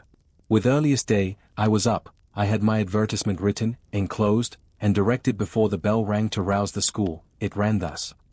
A young lady accustomed to tuition, had I not been a teacher 2 years, is desirous of meeting with a situation in a private family where the children are under 14. I thought that as I was barely 18, it would not do to undertake the guidance of pupils nearer my own age. She is qualified to teach the usual branches of a good English education, together with French, drawing, and music. In those days, reader, this now narrow catalogue of accomplishments would have been held tolerably comprehensive. Address, J.E., Post Office, Lowton, Shire. This document remained locked in my drawer all day. After tea, I asked leave of the new superintendent to go to Lowton, in order to perform some small commissions for myself and 1 or 2 of my fellow teachers. Permission was readily granted. I went. It was a walk of 2 miles, and the evening was wet, but the days were still long. I visited a shop or 2, slipped the letter into the post office, and came back through heavy rain, with streaming garments, but with a relieved heart. The succeeding week seemed long. It came to an end at last, however, like all sublunary things, and once more, towards the close of a pleasant autumn day, I found myself afoot on the road to Lowton. A picturesque track it was, by the way, lying along the side of the beck and through the sweetest curves of the dale. But that day I thought more of the letters, that might or might not be awaiting me at the little borough whither I was bound, than of the charms of lea and water. My ostensible errand on this occasion was to get measured for a pair of shoes, so I discharged that business first, and when it was done, I stepped across the clean and quiet little street from the shoemaker's to the post office. It was kept by an old dame, who wore horn spectacles on her nose, and black mittens on her hands. "Are there any letters for J.E.?" I asked. She peered at me over her spectacles, and then she opened a drawer and fumbled among its contents for a long time, so long that my hopes began to falter. At last, having held a document before her glasses for nearly 5 minutes, she presented it across the counter, accompanying the act by another inquisitive and mistrustful glance. It was for J.E. "Is there only one?" I demanded. "There are no more," said she, and I put it in my pocket and turned my face homeward. I could not open it then. Rules obliged me to be back by 8, and it was already 7:30. Various duties awaited me on my arrival. I had to sit with the girls during their hour of study, then it was my turn to read prayers, to see them to bed. Afterwards I supped with the other teachers. Even when we finally retired for the night, the inevitable Miss Gryce was still my companion. We had only a short end of candle in our candlestick, and I dreaded lest she should talk till it was all burnt out. Fortunately, however, the heavy supper she had eaten produced a soporific effect. She was already snoring before I had finished undressing. There still remained an inch of candle. I now took out my letter. The seal was an initial F. I broke it. The contents were brief. "If J.E., who advertised in the Shire Herald of last Thursday, possesses the acquirements mentioned, and if she is in a position to give satisfactory references as to character and competency, a situation can be offered her where there is but one pupil, a little girl, under 10 years of age, and where the salary is £30 per annum. J.E. is requested to send references, name, address, and all particulars to the direction. Mrs. Fairfax, Thornfield, near Millcote, Shire." I examined the document long. The writing was old-fashioned and rather uncertain, like that of an elderly lady. This circumstance was satisfactory. A private fear had haunted me, that in thus acting for myself, and by my own guidance, I ran the risk of getting into some scrape, and, above all things, I wished the result of my endeavours to be respectable, proper, en règle. I now felt that an elderly lady was no bad ingredient in the business I had on hand. Mrs. Fairfax. I saw her in a black gown and widow's cap, frigid, perhaps, but not uncivil, a model of elderly English respectability. Thornfield. That, doubtless, was the name of her house, a neat orderly spot, I was sure, though I failed in my efforts to conceive a correct plan of the premises. Millcote, Shire. I brushed up my recollections of the map of England. Yes, I saw it, both the Shire and the town. Shire was 70 miles nearer London than the remote county where I now resided. That was a recommendation to me. I longed to go where there was life and movement. Millcote was a large manufacturing town on the banks of the a busy place enough, doubtless, so much the better, it would be a complete change at least. Not that my fancy was much captivated by the idea of long chimneys and clouds of smoke, but, I argued, Thornfield will, probably, be a good way from the town. Here the socket of the candle dropped, and the wick went out. Next day new steps were to be taken. My plans could no longer be confined to my own breast. I must impart them in order to achieve their success. Having sought and obtained an audience of the superintendent during the noontide recreation, I told her I had a prospect of getting a new situation where the salary would be double what I now received, for at Lowood I only got £15 per annum, and requested she would break the matter for me to Mr. Brocklehurst, or some of the committee, and ascertain whether they would permit me to mention them as references. She obligingly consented to act as mediatrix in the matter. The next day she laid the affair before Mr. Brocklehurst, who said that Mrs. Reed must be written to, as she was my natural guardian. A note was accordingly addressed to that lady, who returned for answer, that I might do as I pleased. She had long relinquished all interference in my affairs. This note went the round of the committee, and at last, after what appeared to me most tedious delay, formal leave was given me to better my condition if I could, and an assurance added, that as I had always conducted myself well, both as teacher and pupil, at Lowood, a testimonial of character and capacity, signed by the inspectors of that institution, should forthwith be furnished me. This testimonial I accordingly received in about a month, forwarded a copy of it to Mrs. Fairfax, and got that lady's reply, stating that she was satisfied, and fixing that day fortnight as the period for my assuming the post of governess in her house. I now busied myself in preparations. The fortnight passed rapidly. I had not a very large wardrobe, though it was adequate to my wants, and the last day sufficed to pack my trunk, the same I had brought with me 8 years ago from Gateshead. The box was corded, the card nailed on. In half an hour the carrier was to call for it to take it to Lowton, whither I myself was to repair at an early hour the next morning to meet the coach. I had brushed my black stuff travelling dress, prepared my bonnet, gloves, and muff, sought in all my drawers to see that no article was left behind, and now having nothing more to do, I sat down and tried to rest.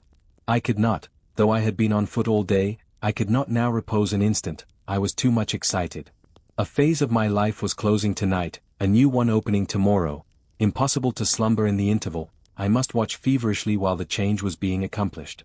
"Miss," said a servant who met me in the lobby, where I was wandering like a troubled spirit, "a person below wishes to see you." The carrier, no doubt, I thought, and ran downstairs without inquiry. I was passing the back parlor or teacher's sitting room, the door of which was half open, to go to the kitchen, when someone ran out. "It's her, I am sure. I could have told her anywhere," cried the individual who stopped my progress and took my hand.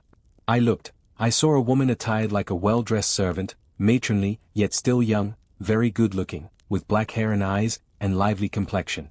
"Well, who is it?" she asked, in a voice and with a smile I half recognized. "You've not quite forgotten me, I think, Miss Jane?" In another second I was embracing and kissing her rapturously. "Bessie! Bessie! Bessie!" That was all I said, whereat she half laughed, half cried, and we both went into the parlor. By the fire stood a little fellow of 3 years old, in plaid frock and trousers. "That is my little boy," said Bessie directly.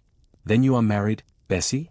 "Yes, nearly 5 years since to Robert Levin, the coachman, and I've a little girl besides Bobby there, that I've christened Jane."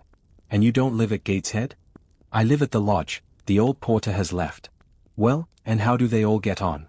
Tell me everything about them, Bessie, but sit down first, and, Bobby, come and sit on my knee, will you?" But Bobby preferred sidling over to his mother. "You're not grown so very tall, Miss Jane, nor so very stout," continued Mrs. Levin.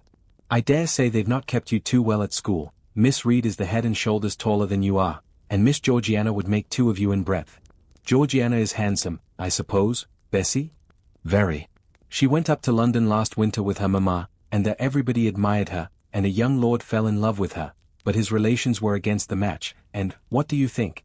He and Miss Georgiana made it up to run away, but they were found out and stopped. It was Miss Reed that found them out. I believe she was envious, and now she and her sister lead a cat and dog life together. They are always quarreling." "Well, and what of John Reed?" "Oh, he is not doing so well as his mamma could wish. He went to college, and he got plucked, I think they call it, and then his uncles wanted him to be a barrister, and study the law, but he is such a dissipated young man, they will never make much of him, I think." "What does he look like?" "He is very tall, some people call him a fine-looking young man, but he has such thick lips." "And Mrs. Reed?" "Mrs. looks stout and well enough in the face, but I think she's not quite easy in her mind. Mr. John's conduct does not please her, he spends a deal of money." "Did she send you here, Bessie?" "No, indeed, but I have long wanted to see you, and when I heard that there had been a letter from you, and that you were going to another part of the country, I thought I'd just set off, and get a look at you before you were quite out of my reach. I am afraid you are disappointed in me, Bessie." I said this laughing. I perceived that Bessie's glance, though it expressed regard, did in no shape denote admiration. "No, Miss Jane, not exactly. You are genteel enough, you look like a lady, and it is as much as ever I expected of you. You were no beauty as a child." I smiled at Bessie's frank answer. I felt that it was correct, but I confess I was not quite indifferent to its import. At 18 most people wish to please, and the conviction that they have not an exterior likely to second that desire brings anything but gratification. "I dare say you are clever, though," continued Bessie, by way of solace. "What can you do? Can you play on the piano?" "A little." There was one in the room. Bessie went and opened it, and then asked me to sit down and give her a tune. I played a waltz or two, and she was charmed. "The Miss Reeds could not play as well," said she exultingly. "I always said you would surpass them in learning, and can you draw?" "That is one of my paintings over the chimney-piece." It was a landscape in watercolors, of which I had made a present to the superintendent, in acknowledgment of her obliging mediation with the committee on my behalf, and which she had framed and glazed. "Well, that is beautiful, Miss Jane. It is as fine a picture as any Miss Reed's drawing master could paint, let alone the young ladies themselves, who could not come near it. And have you learned French?" "Yes, Bessie, I can both read it and speak it." "And you can work on muslin and canvas?" "I can." "Oh, you are quite a lady, Miss Jane. I knew you would be. You will get on whether your relations notice you or not. There was something I wanted to ask you. Have you ever heard anything from your father's kinsfolk, the Eyres?" "Never in my life." "Well, you know Mrs. always said they were poor and quite despicable, and they may be poor, but I believe they are as much gentry as the Reeds are, for one day, nearly 7 years ago, a Mr. Eyre came to Gateshead and wanted to see you. Mrs. said you were at school 50 miles off. He seemed so much disappointed, for he could not stay, he was going on a voyage to a foreign country, and the ship was to sail from London in a day or two. He looked quite a gentleman, and I believe he was your father's brother. What foreign country was he going to, Bessie? An island thousands of miles off, where they make wine, the butler did tell me. Madeira? I suggested. Yes, that is it, that is the very word. So he went? Yes, he did not stay many minutes in the house. Mrs. was very high with him. She called him afterwards a sneaking tradesman. My Robert believes he was a wine merchant. Very likely, I returned, or perhaps clerk or agent to a wine merchant. Bessie and I conversed about old times an hour longer, and then she was obliged to leave me. I saw her again for a few minutes the next morning at Lowton, while I was waiting for the coach. We parted finally at the door of the Brocklehurst Arms there, each went her separate way. She set off for the brow of Lowood Fell to meet the conveyance which was to take her back to Gateshead. I mounted the vehicle which was to bear me to new duties and a new life in the unknown environs of Millcote. Chapter 11. A new chapter in a novel is something like a new scene in a play, and when I draw up the curtain this time, reader, you must fancy you see a room in the Georgian at Millcote, with such large-figured papering on the walls as in rooms have, such a carpet, such furniture, such ornaments on the mantelpiece, such prints, including a portrait of George III, and another of the Prince of Wales, and a representation of the death of Wolfe. All this is visible to you by the light of an oil lamp hanging from the ceiling, and by that of an excellent fire, near which I sit in my cloak and bonnet. My muff and umbrella lie on the table, and I am warming away the numbness and chill contracted by 16 hours' exposure to the rawness of an October day. I left Lowton at 4 o'clock a.m., and the Millcote town clock is now just striking 8. Reader, though I look comfortably accommodated, I am not very tranquil in my mind. I thought when the coach stopped here there would be someone to meet me. I looked anxiously round as I descended the wooden steps the boots placed for my convenience, expecting to hear my name pronounced, and to see some description of carriage waiting to convey me to Thornfield.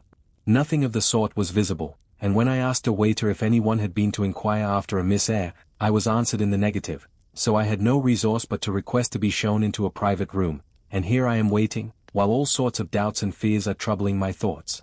It is a very strange sensation to inexperienced youth to feel itself quite alone in the world, cut adrift from every connection, uncertain whether the port to which it is bound can be reached, and prevented by many impediments from returning to that it has quitted.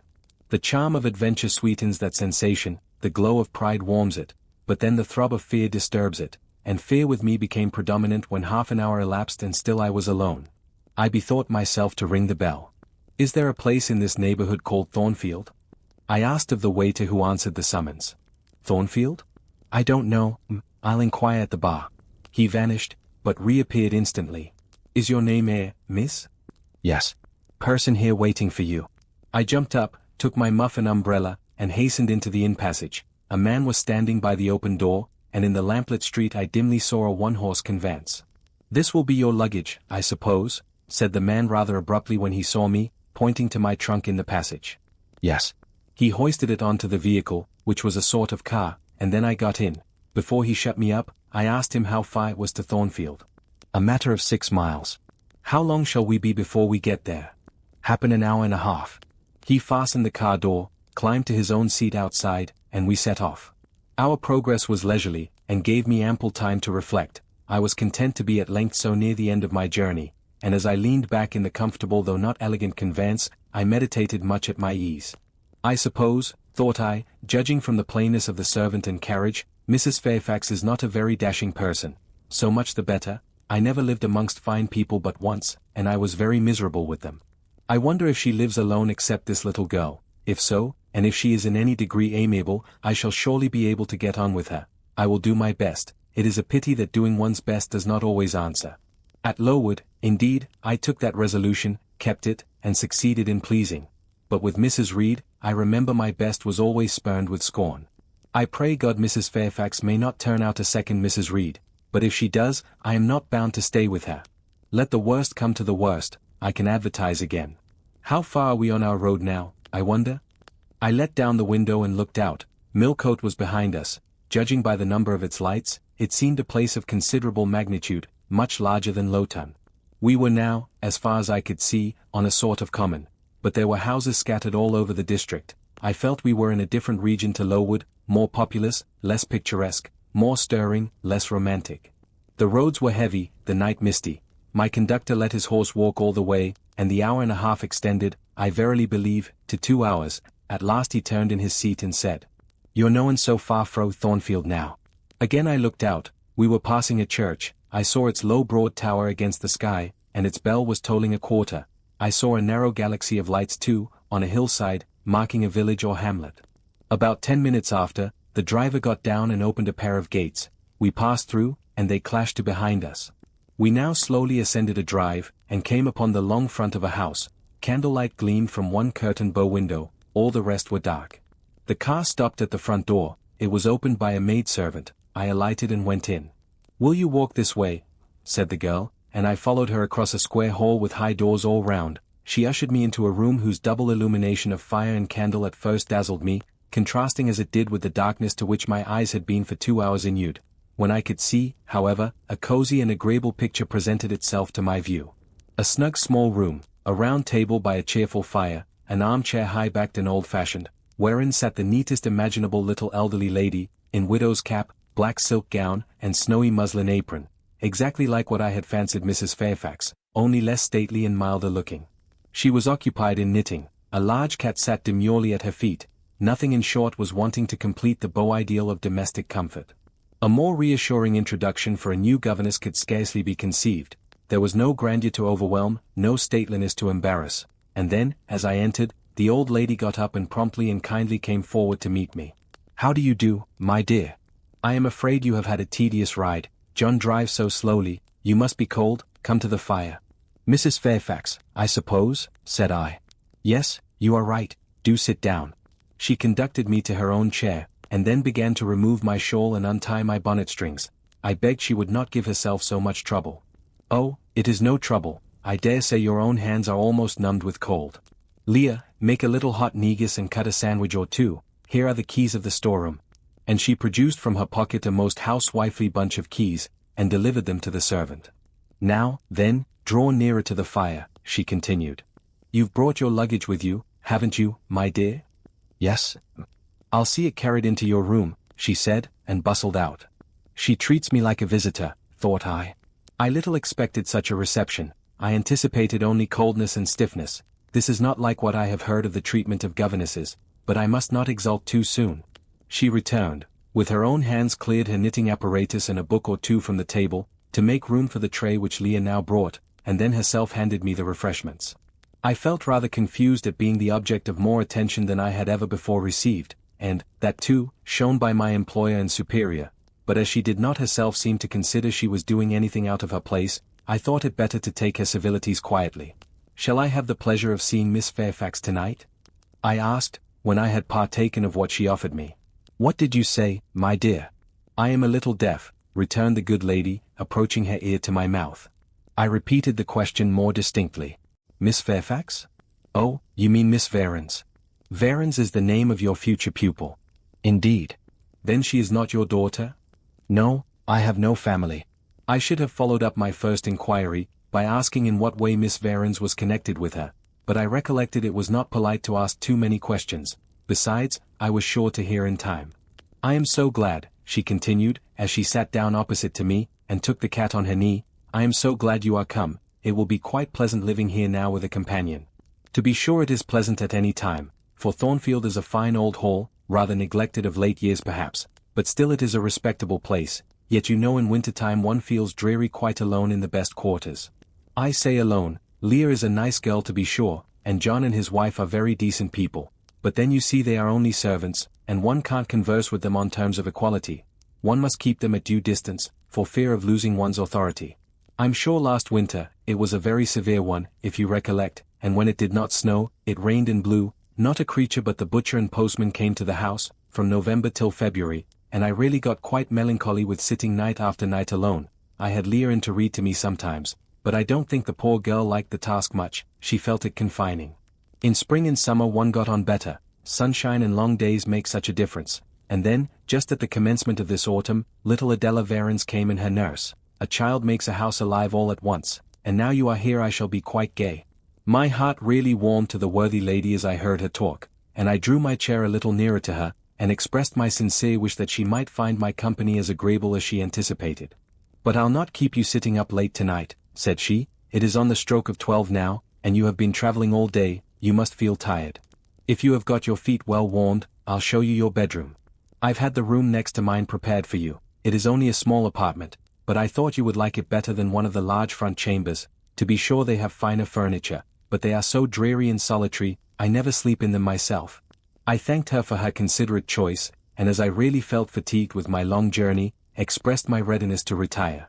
She took her candle, and I followed her from the room. First she went to see if the hall door was fastened. Having taken the key from the lock, she led the way upstairs. The steps and banisters were of oak, the staircase window was high and latticed. Both it and the long gallery into which the bedroom doors opened looked as if they belonged to a church rather than a house. A very chill and vault-like air pervaded the stairs and gallery, suggesting cheerless ideas of space and solitude, and I was glad, when finally ushered into my chamber, to find it of small dimensions, and furnished in ordinary, modern style. When Mrs. Fairfax had bidden me a kind good night, and I had fastened my door, gazed leisurely round, and in some measure effaced the eerie impression made by that wide hall, that dark and spacious staircase, and that long, cold gallery, by the livelier aspect of my little room, I remembered that, after a day of bodily fatigue and mental anxiety, I was now at last in safe haven. The impulse of gratitude swelled my heart, and I knelt down at the bedside, and offered up thanks where thanks were due, not forgetting, ere I rose, to implore aid on my further path, and the power of meriting the kindness which seemed so frankly offered me before it was earned. My couch had no thorns in it that night, my solitary room no fears. At once weary and content, I slept soon and soundly. When I awoke it was broad day. The chamber looked such a bright little place to me as the sun shone in between the gay blue chintz window curtains, showing papered walls and a carpeted floor, so unlike the bare planks and stained plaster of Lowood, that my spirits rose at the view. Externals have a great effect on the young. I thought that a fairer era of life was beginning for me, one that was to have its flowers and pleasures, as well as its thorns and toils. My faculties, roused by the change of scene, the new field offered to hope, seemed all astir.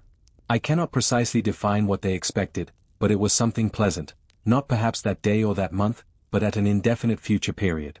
I rose, I dressed myself with care, obliged to be plain, for I had no article of attire that was not made with extreme simplicity. I was still by nature solicitous to be neat.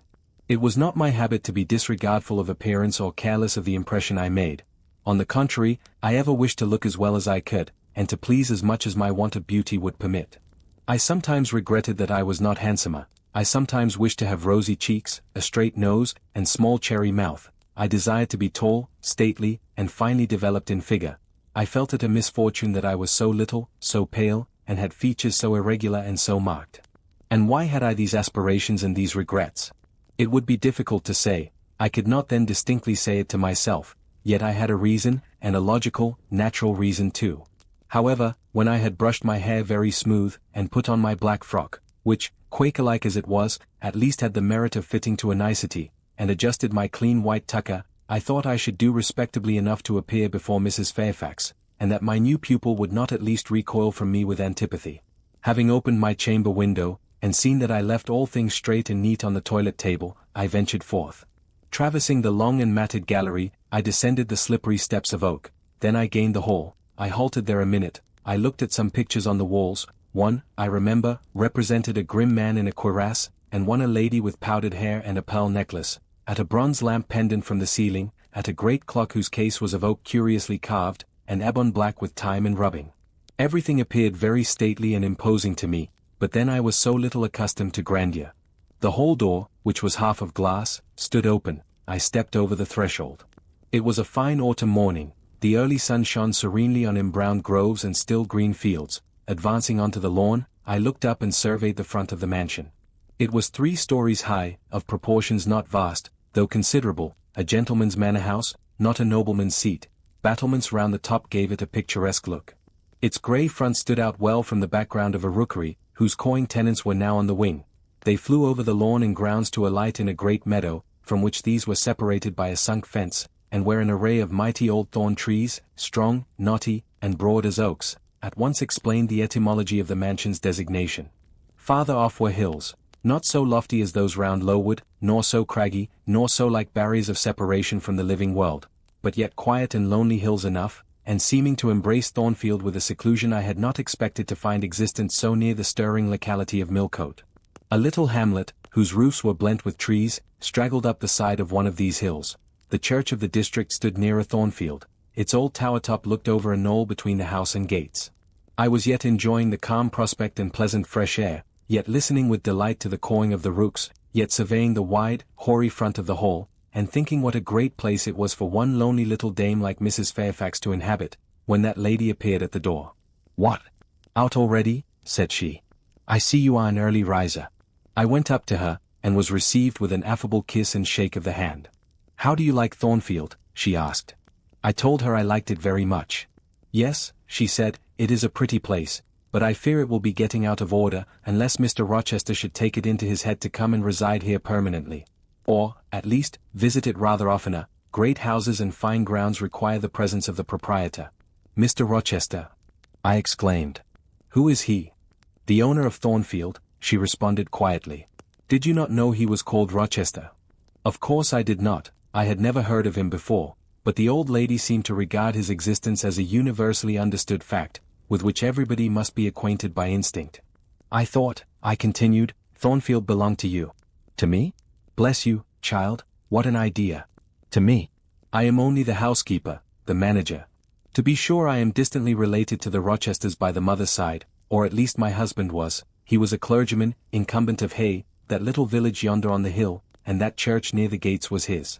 The present Mr. Rochester's mother was a Fairfax, and second cousin to my husband, but I never presume on the connection. In fact, it is nothing to me. I consider myself quite in the light of an ordinary housekeeper. My employer is always civil, and I expect nothing more. And the little girl, my pupil. She is Mr. Rochester's ward. He commissioned me to find a governess for her. He intended to have her brought up in shire, I believe. Here she comes, with her born, as she calls her nurse." The enigma then was explained. This affable and kind little widow was no great dame, but a dependent like myself. I did not like her the worse for that. On the contrary, I felt better pleased than ever. The equality between her and me was real, not the mere result of condescension on her part. So much the better, my position was all the freer. As I was meditating on this discovery, a little girl, followed by her attendant, came running up the lawn.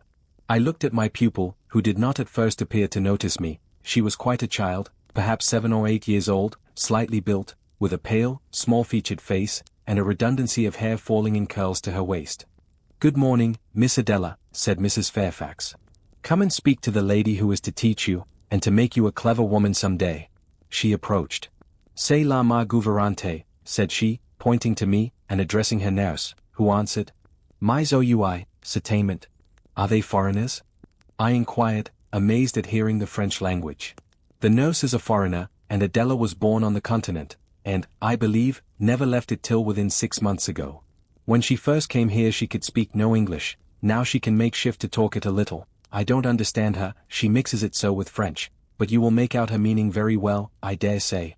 Fortunately I had had the advantage of being taught French by a French lady, and as I had always made a point of conversing with Madame Perrault as often as I could, and had besides, during the last 7 years, learnt a portion of French by heart daily, applying myself to take pains with my accent, and imitating as closely as possible the pronunciation of my teacher, I had acquired a certain degree of readiness and correctness in the language, and was not likely to be much at a loss with Mademoiselle Adela.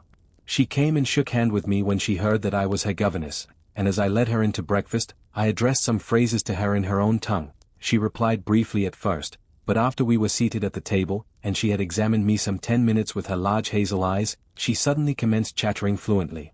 "Ah," cried she, in French, "you speak my language as well as Mr. Rochester does. I can talk to you as I can to him, and so can Sophie. She will be glad. Nobody here understands her. Madame Fairfax is all English. Sophie is my nurse. She came with me over the sea in a great ship with a chimney that smoked, how it did smoke. And I was sick, and so was Sophie, and so was Mr. Rochester. Mr. Rochester lay down on a sofa in a pretty room called the salon, and Sophie and I had little beds in another place.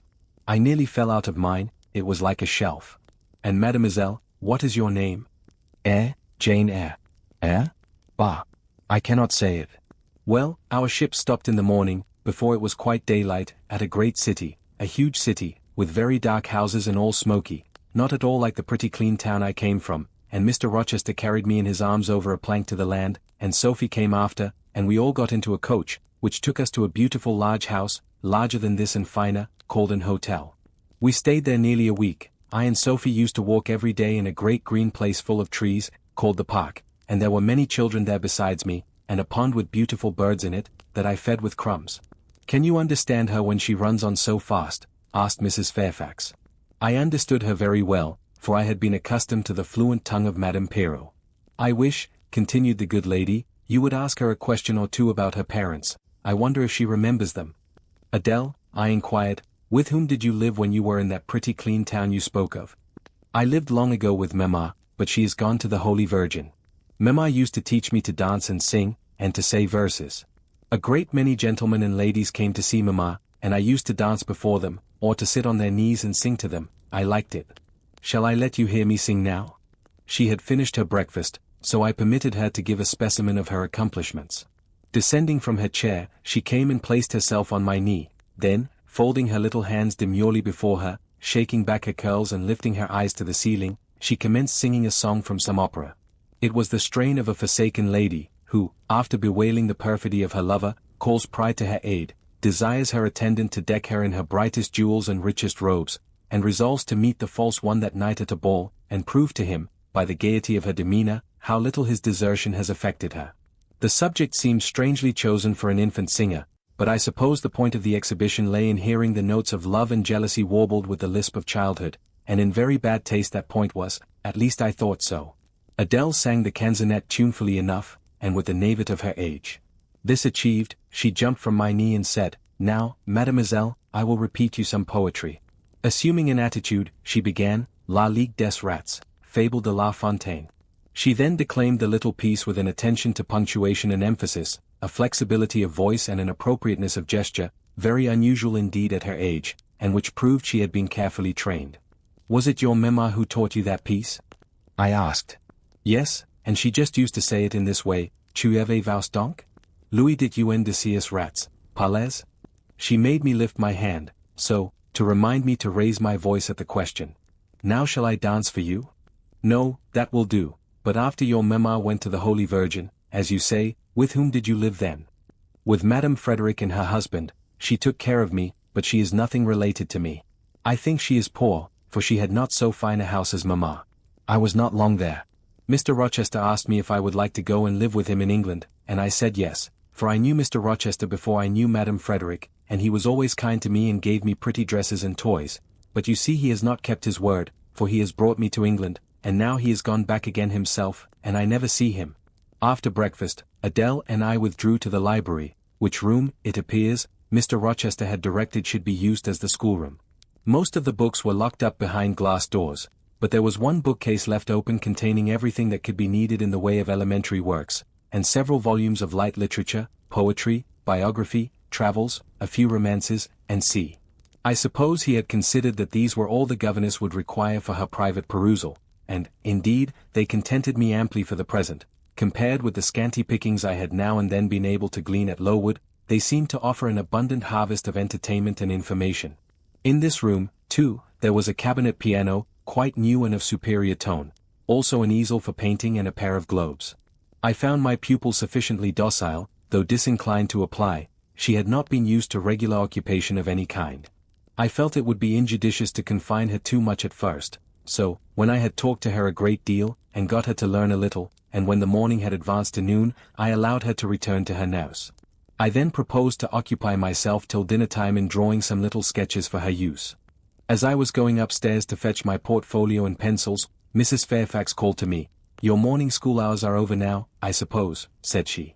She was in a room the folding doors of which stood open. I went in when she addressed me. It was a large, stately apartment, with purple chairs and curtains, a Turkey carpet, walnut-panelled walls, one vast window rich in slanted glass, and a lofty ceiling, nobly moulded. Mrs. Fairfax was dusting some vases of fine purple spar, which stood on a sideboard. "What a beautiful room!" I exclaimed, as I looked round, for I had never before seen any half so imposing. "Yes, this is the dining-room.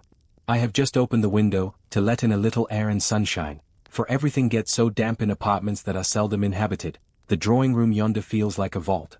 She pointed to a wide arch corresponding to the window, and hung like it with a Tyrian-dyed curtain, now looped up. Mounting to it by two broad steps, and looking through, I thought I caught a glimpse of a fairy place, so bright to my novice eyes appeared the view beyond. Yet it was merely a very pretty drawing-room, and within it a boudoir, both spread with white carpets, on which seemed laid brilliant garlands of flowers, both sealed with snowy mouldings of white grapes and vine leaves, beneath which glowed in rich contrast crimson couches and ottomans, while the ornaments on the pale Paean mantelpiece were of sparkling Bohemian glass, ruby red, and between the windows large mirrors repeated the general blending of snow and fire. "In what order you keep these rooms, Mrs. Fairfax?" said I.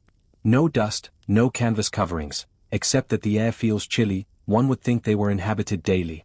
"Why, Miss Eyre, though Mr. Rochester's visits here are rare, they are always sudden and unexpected, and as I observed that it put him out to find everything swathed up, and to have a bustle of arrangement on his arrival, I thought it best to keep the rooms in readiness."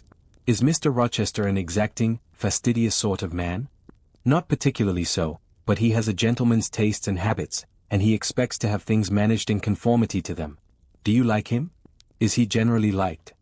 "Oh, yes, the family have always been respected here. Almost all the land in this neighborhood, as far as you can see, has belonged to the Rochesters time out of mind." "Well, but, leaving his land out of the question, do you like him? Is he liked for himself?" "I have no cause to do otherwise than like him, and I believe he is considered a just and liberal landlord by his tenants, but he has never lived much amongst them." "But has he no peculiarities? What, in short, is his character?" "Oh, his character is unimpeachable, I suppose.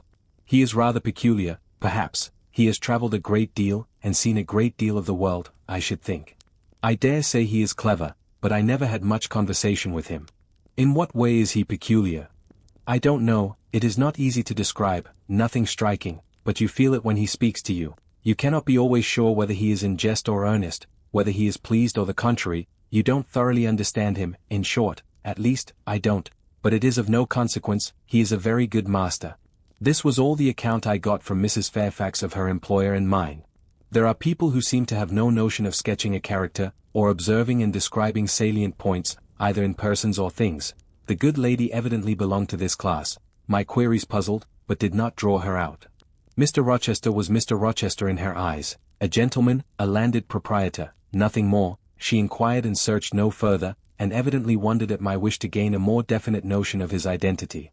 When we left the dining room, she proposed to show me over the rest of the house, and I followed her upstairs and downstairs, admiring as I went, for all was well arranged and handsome. The large front chambers I thought especially grand, and some of the third-story rooms, though dark and low, were interesting from their air of antiquity. The furniture once appropriated to the lower apartments had from time to time been removed here, as fashions changed, and the imperfect light entering by their narrow casement showed bedsteads of 100 years old, chests in oak or walnut, looking, with their strange carvings of palm branches and cherubs' heads, like types of the Hebrew Ark, rows of venerable chairs, high-backed and narrow, stools still more antiquated, on whose cushioned tops were yet apparent traces of half-effaced embroideries, wrought by fingers that for 2 generations had been coffin dust. All these relics gave to the third story of Thornfield Hall the aspect of a home of the past, a shrine of memory. I liked the hush, the gloom, the quaintness of these retreats in the day, but I by no means coveted a night's repose on one of those wide and heavy beds, shut in, some of them, with doors of oak, shaded, others, with wrought old English hangings crusted with thick work, portraying effigies of strange flowers, and stranger birds, and strangest human beings, all which would have looked strange, indeed, by the pallid gleam of moonlight. "Do the servants sleep in these rooms?" I asked. "No, they occupy a range of smaller apartments to the back. No one ever sleeps here. One would almost say that, if there were a ghost at Thornfield Hall, this would be its haunt." "So I think. You have no ghost, then?" "None that I ever heard of," returned Mrs. Fairfax, smiling. "Nor any traditions of one? No legends or ghost stories?" "I believe not. And yet it is said the Rochesters have been rather a violent than a quiet race in their time. Perhaps, though, that is the reason they rest tranquilly in their graves now." "Yes, after life's fitful fever they sleep well," I muttered. "Where are you going now, Mrs. Fairfax?" For she was moving away. "On to the Leads. Will you come and see the view from thence?" I followed still, up a very narrow staircase to the attics, and thence by a ladder and through a trapdoor to the roof of the hall. I was now on a level with the crow colony, and could see into their nests. Leaning over the battlements and looking far down, I surveyed the grounds laid out like a map, the bright and velvet lawn closely girdling the grey base of the mansion, the field, wide as a park, dotted with its ancient timber, the wood, dun and sere, divided by a path visibly overgrown, greener with moss than the trees were with foliage, the church at the gates, the road, the tranquil hills, all reposing in the autumn day's sun, the horizon bounded by a propitious sky, azure, marbled with pearly white. No feature in the scene was extraordinary, but all was pleasing. When I turned from it and repassed the trapdoor, I could scarcely see my way down the ladder. The attic seemed black as a vault compared with that arch of blue air to which I had been looking up, and to that sunlit scene of grove, pasture, and green hill, of which the hall was the center, and over which I had been gazing with delight. Mrs. Fairfax stayed behind a moment to fasten the trapdoor. I, by drift of groping, found the outlet from the attic, and proceeded to descend the narrow garret staircase. I lingered in the long passage to which this led, separating the front and back rooms of the third story, narrow, low, and dim, with only one little window at the far end, and looking, with its 2 rows of small black doors all shut, like a corridor in some bluebird's castle. While I paced softly on, the last sound I expected to hear in so still a region, a laugh, struck my ear. It was a curious laugh, distinct, formal, mirthless. I stopped. The sound ceased, only for an instant. It began again, louder, for at first, though distinct, it was very low. It passed off in a clamorous peal that seemed to wake an echo in every lonely chamber, though it originated but in one, and I could have pointed out the door whence the accents issued. Mrs. Fairfax, I called out, for I now heard her descending the great stairs. Did you hear that loud laugh? Who is it? Some of the servants, very likely, she answered, perhaps Grace Poole. Did you hear it? I again inquired. Yes, plainly, I often hear her. She sews in one of these rooms. Sometimes Leah is with her. They are frequently noisy together. The laugh was repeated in its low, syllabic tone, and terminated in an odd murmur. Grace, exclaimed Mrs. Fairfax. I really did not expect any Grace to answer, for the laugh was as tragic, as preternatural a laugh as any I ever heard, and, but that it was high noon, and that no circumstance of ghostliness accompanied the curious cachinnation, but that neither scene nor season favored fear, I should have been superstitiously afraid. However, the event showed me I was a fool for entertaining a sense even of surprise. The door nearest me opened, and a servant came out, a woman of between 30 and 40, a set, square-made figure, red-haired, and with a hard, plain face. Any apparition less romantic or less ghostly could scarcely be conceived. Too much noise, Grace, said Mrs. Fairfax. Remember directions. Grace curtsied silently and went in. She is a person we have to sew and assist Leah in her housemaid's work, continued the widow, not altogether unobjectionable in some points, but she does well enough. By the by, how have you got on with your new pupil this morning? The conversation, thus turned on Adele, continued till we reached the light and cheerful region below. Adele came running to meet us in the hall, exclaiming, Mesdames, vous êtes servies, adding, J'ai bien fait, moi. We found dinner ready, and waiting for us in Mrs. Fairfax's room. Chapter 12. The promise of a smooth career, which my first calm introduction to Thornfield Hall seemed to pledge, was not belied on a longer acquaintance with the place and its inmates. Mrs. Fairfax turned out to be what she appeared, a placid-tempered, kind-natured woman, of competent education and average intelligence. My pupil was a lively child, who had been spoilt and indulged, and therefore was sometimes wayward, but as she was committed entirely to my care, and no injudicious interference from any quarter ever thwarted my plans for her improvement, she soon forgot her little freaks, and became obedient and teachable. She had no great talents, no marked traits of character, no peculiar development of feeling or taste which raised her 1 inch above the ordinary level of childhood, but neither had she any deficiency or vice which sunk her below it. She made reasonable progress, entertained for me a vivacious, though perhaps not very profound, affection, and by her simplicity, gay prattle, and efforts to please, inspired me, in return, with a degree of attachment sufficient to make us both content in each other's society. This, par parentheses, will be thought cool language by persons who entertain solemn doctrines about the angelic nature of children, and the duty of those charged with their education to conceive for them an idolatrous devotion. But I am not writing to flatter parental egotism, to echo cant, or prop up humbug. I am merely telling the truth. I felt a conscientious solicitude for Adele's welfare and progress, and a quiet liking for her little self, just as I cherished towards Mrs. Fairfax a thankfulness for her kindness, and a pleasure in her society proportionate to the tranquil regard she had for me, and the moderation of her mind and character. Anybody may blame me who likes, when I add further, that, now and then, when I took a walk by myself in the grounds, when I went down to the gates and looked through them along the road, or when, while Adele played with her nurse, and Mrs. Fairfax made jellies in the storeroom, I climbed the 3 staircases, raised the trapdoor of the attic, and having reached the leads, looked out afar over sequestered field and hill, and along dim skyline, that then I longed for a power of vision which might overpass that limit, which might reach the busy world, towns, regions full of life I had heard of but never seen, that then I desired more of practical experience than I possessed, more of intercourse with my kind, of acquaintance with variety of character, than was here within my reach. I valued what was good in Mrs. Fairfax, and what was good in Adele, but I believed in the existence of other and more vivid kinds of goodness, and what I believed in I wished to behold. Who blames me? Many, no doubt, and I shall be called discontented. I could not help it, the restlessness was in my nature, it agitated me to pain sometimes. Then my sole relief was to walk along the corridor of the third story, backwards and forwards, safe in the silence and solitude of the spot, and allow my mind's eye to dwell on whatever bright visions rose before it, and, certainly, they were many and glowing, to let my heart be heaved by the exultant movement, which, while it swelled it in trouble, expanded it with life, and, best of all, to open my inward ear to a tale that was never ended, a tale my imagination created, and narrated. Continuously, quickened with all of incident, life, fire, feeling, that I desired and had not in my actual existence. It is in vain to say human beings ought to be satisfied with tranquility, they must have action, and they will make it if they cannot find it. Millions are condemned to a stiller doom than mine, and millions are in silent revolt against their lot. Nobody knows how many rebellions besides political rebellions ferment in the masses of life which people earth. Women are supposed to be very calm generally, but women feel just as men feel, they need exercise for their faculties, and a field for their efforts, as much as their brothers do. They suffer from too rigid a restraint, too absolute a stagnation, precisely as men would suffer, and it is narrow-minded in their more privileged fellow creatures to say that they ought to confine themselves to making puddings and knitting stockings, to playing on the piano and embroidering bags.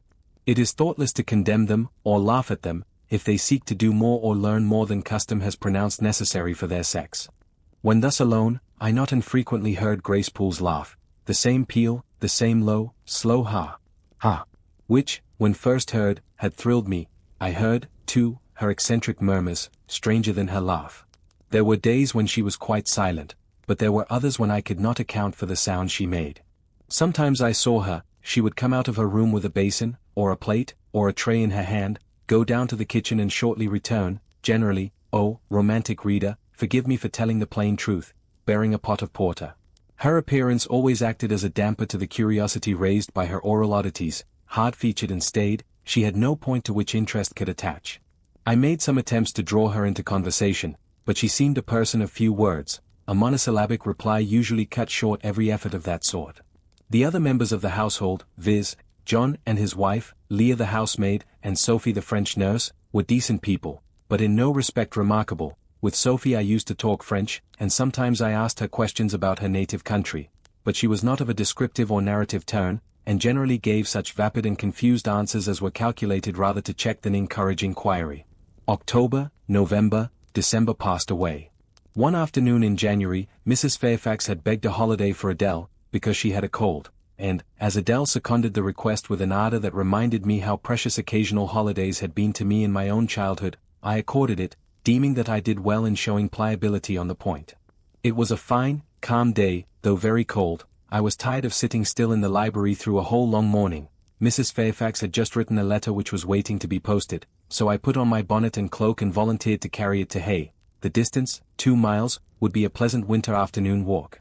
Having seen Adele comfortably seated in her little chair by Mrs. Fairfax's parlour fireside, and given her her best wax doll, which I usually kept enveloped in silver paper in a drawer, to play with, and a storybook for change of amusement, and having replied to her revenez bientôt, ma bonne amie, ma chère Emdelim, Jeanette, with a kiss I set out. The ground was hard, the air was still, my road was lonely. I walked fast till I got warm, and then I walked slowly to enjoy and analyze the species of pleasure brooding for me in the hour and situation. It was 3 o'clock, the church bell tolled as I passed under the belfry. The charm of the hour lay in its approaching dimness, in the low gliding and pale beaming sun. I was a mile from Thornfield, in a lane noted for wild roses in summer, for nuts and blackberries in autumn, and even now possessing a few coral treasures in hips and haws, but whose best winter delight lay in its utter solitude and leafless repose.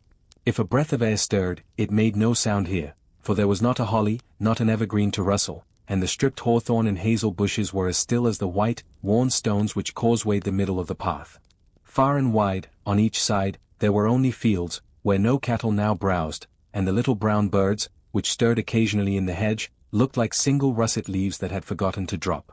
This lane inclined uphill all the way to hay. Having reached the middle, I sat down on a stile which led thence into a field. Gathering my mantle about me, and sheltering my hands in my muff, I did not feel the cold, though it froze keenly, as was attested by a sheet of ice covering the causeway, where a little brooklet, now congealed, had overflowed after a rapid thaw some days since. From my seat I could look down on Thornfield. The grey and battlemented hall was the principal object in the vale below me, its woods and dark rookery rose against the west. I lingered till the sun went down amongst the trees, and sank crimson and clear behind them. I then turned eastward.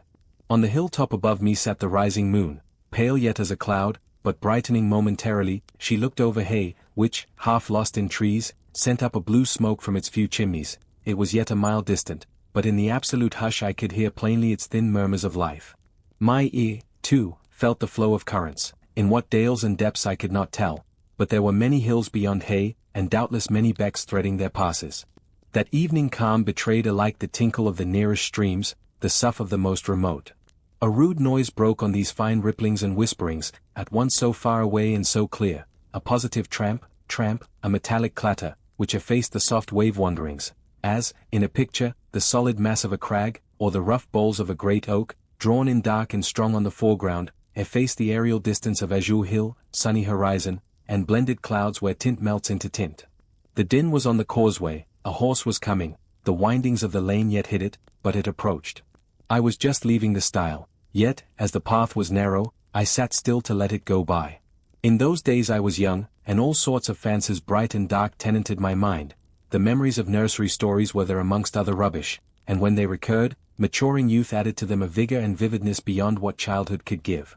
As this horse approached, and as I watched for it to appear through the dusk, I remembered certain of Bess's tales, wherein figured a north of England spirit called a gytrash, which, in the form of horse, mule, or large dog, haunted solitary ways, and sometimes came upon belated travellers, as this horse was now coming upon me. It was very near, but not yet in sight, when, in addition to the tramp, tramp, I heard a rush under the hedge, and close down by the hazel stems glided a great dog, whose black and white colour made him a distinct object against the trees. It was exactly one form of Bess's gytrash, a lion-like creature with long hair and a huge head. It passed me, however, quietly enough, not staying to look up, with strange pretercanine eyes, in my face, as I half expected it would. The horse followed, a tall steed, and on its back a rider. The man, the human being, broke the spell at once.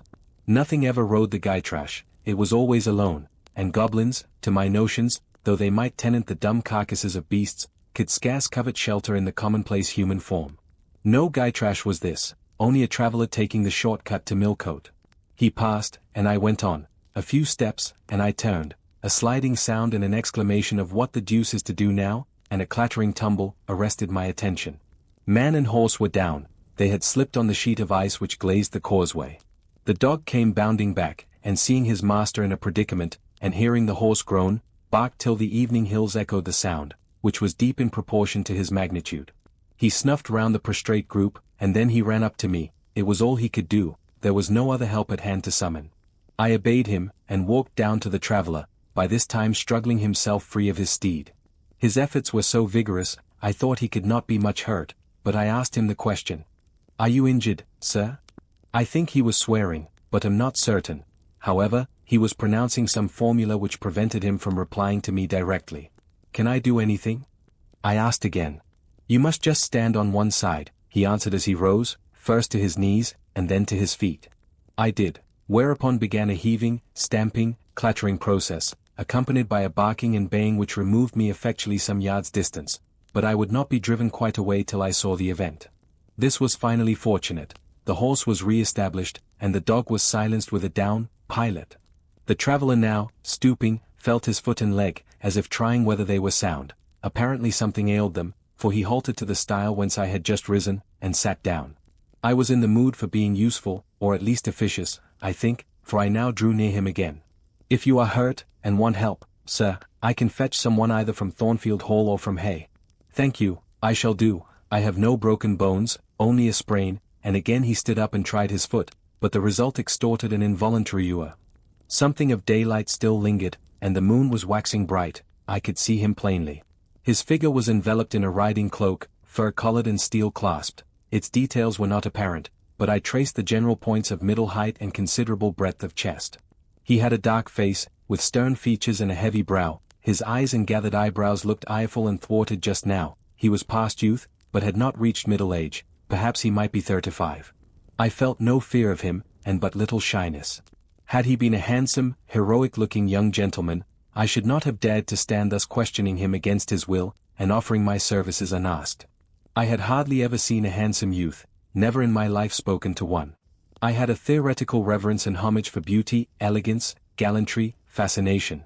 But had I met those qualities incarnate in masculine shape, I should have known instinctively that they neither had nor could have sympathy with anything in me, and should have shunned them as one would fire, lightning, or anything else that is bright but antipathetic.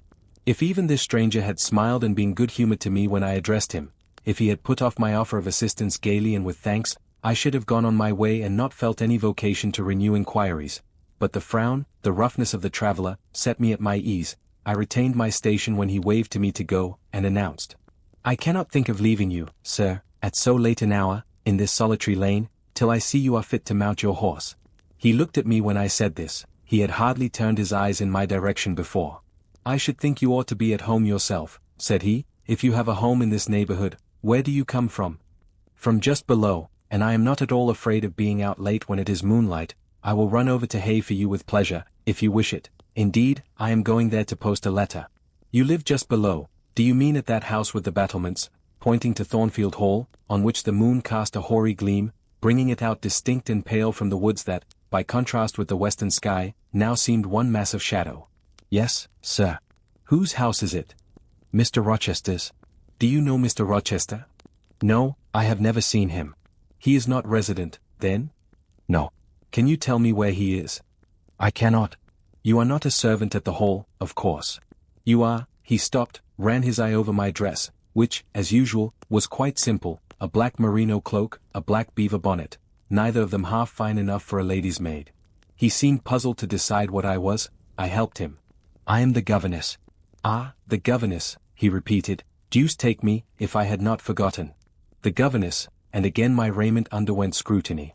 In 2 minutes he rose from the stile. His face expressed pain when he tried to move. "I cannot commission you to fetch help," he said, "but you may help me a little yourself, if you will be so kind." "Yes, sir." "You have not an umbrella that I can use as a stick?" "No." "Try to get hold of my horse's bridle and lead him to me. You are not afraid?" I should have been afraid to touch a horse when alone, but when told to do it, I was disposed to obey. I put down my muff on the stile, and went up to the tall steed. I endeavored to catch the bridle, but it was a spirited thing, and would not let me come near its head. I made effort on effort, though in vain. Meantime, I was mortally afraid of its trampling forefeet. The traveller waited and watched for some time, and at last he laughed. "I see," he said, "the mountain will never be brought to Mehemet, so all you can do is to aid Mehemet to go to the mountain. I must beg of you to come here." I came. "Excuse me," he continued, "necessity compels me to make you useful." He laid a heavy hand on my shoulder, and leaning on me with some stress, limped to his horse. Having once caught the bridle, he mastered it directly and sprang to his saddle, grimacing grimly as he made the effort, for it wrenched his sprain. "Now," said he, releasing his under lip from a hard bite, "just hand me my whip. It lies there under the hedge." I sought it and found it. "Thank you. Now make haste with the letter to Hay, and return as fast as you can." A touch of a spurred heel made his horse first start and rear, and then bound away. The dog rushed in his traces. All three vanished. Like heath that, in the wilderness, the wild wind whirls away. I took up my muff and walked on. The incident had occurred and was gone for me. It was an incident of no moment, no romance, no interest in a sense, yet it marked with change one single hour of a monotonous life. My help had been needed and claimed. I had given it. I was pleased to have done something. Trivial, transitory though the deed was, it was yet an active thing, and I was weary of an existence all passive. The new face, too, was like a new picture introduced to the gallery of memory, and it was dissimilar to all the others hanging there, firstly, because it was masculine, and, secondly, because it was dark, strong, and stern. I had it still before me when I entered Hay, and slipped the letter into the post office. I saw it as I walked fast downhill all the way home. When I came to the stile, I stopped a minute, looked round and listened. with an idea that a horse's hoofs might ring on the causeway again, and that a rider in a cloak, and a Gytrash-like Newfoundland dog, might be again apparent. I saw only the hedge and a pollard willow before me, rising up still and straight to meet the moonbeams. I heard only the faintest waft of wind roaming fitful among the trees round Thornfield, a mile distant. And when I glanced down in the direction of the murmur, my eye, traversing the whole front, caught a light kindling in a window. It reminded me that I was late, and I hurried on. I did not like re-entering Thornfield. To pass its threshold was to return to stagnation, to cross the silent hall, to ascend the darksome staircase, to seek my own lonely little room, and then to meet tranquil Mrs. Fairfax, and spend the long winter evening with her, and her only, was to quell wholly the faint excitement wakened by my walk, to slip again over my faculties the viewless fetters of an uniform and too still existence, of an existence whose very privileges of security and ease I was becoming incapable of appreciating. What good it would have done me at that time to have been tossed in the storms of an uncertain struggling life, and to have been taught by rough and bitter experience to long for the calm amidst which I now repined. Yes, just as much good as it would do a man tired of sitting still in a too easy chair to take a long walk, and just as natural was the wish to stir, under my circumstances, as it would be under his. I lingered at the gates, I lingered on the lawn, I paced backwards and forwards on the pavement. The shutters of the glass door were closed, I could not see into the interior, and both my eyes and spirit seemed drawn from the gloomy house, from the grey hollow filled with rayless cells, as it appeared to me, to that sky expanded before me, a blue sea absolved from taint of cloud, the moon ascending it in solemn march, her orb seeming to look up as she left the hilltops, from behind which she had come, far and farther below her, and aspired to the zenith, midnight dark in its fathomless depth and measureless distance, and for those trembling stars that followed her course, they made my heart tremble, my veins glow when I viewed them. Little things recall us to earth. The clock struck in the hall, that sufficed. I turned from moon and stars, opened a side door, and went in. The hall was not dark, nor yet was it lit, only by the high-hung bronze lamp. A warm glow suffused both it and the lower steps of the oak staircase. This ruddy shine issued from the great dining room, whose two-leaved door stood open, and showed a genial fire in the grate, glancing on marble hearth and brass fire-irons, and revealing purple draperies and polished furniture, in the most pleasant radiance. It revealed, too, a group near the mantelpiece. I had scarcely caught it, and scarcely become aware of a cheerful mingling of voices, amongst which I seemed to distinguish the tones of Adele, when the door closed. I hastened to Mrs. Fairfax's room. There was a fire there too, but no candle, and no Mrs. Fairfax. Instead, all alone, sitting upright on the rug, and gazing with gravity at the blaze, I beheld a great black and white long-haired dog, just like the Gytrash of the lane. It was so like it that I went forward and said, "Pilot," and the thing got up and came to me and snuffed me. I caressed him, and he wagged his great tail, but he looked an eerie creature to be alone with, and I could not tell whence he had come. I rang the bell, for I wanted a candle, and I wanted, too, to get an account of this visitant. Leah entered. "What dog is this?" "He came with master." "With whom?" "With master, Mr. Rochester. He is just arrived." "Indeed. And is Mrs. Fairfax with him?" "Yes, and Miss Adele. They are in the dining room, and John is gone for a surgeon, for master has had an accident. His horse fell and his ankle is sprained." "Did the horse fall in Hay Lane?" "Yes, coming downhill. It slipped on some ice." "Ah. Bring me a candle, will you, Leah?" Leah brought it. She entered, followed by Mrs. Fairfax, who repeated the news, adding that Mr. Carter the surgeon was come, and was now with Mr. Rochester. Then she hurried out to give orders about tea, and I went upstairs to take off my things.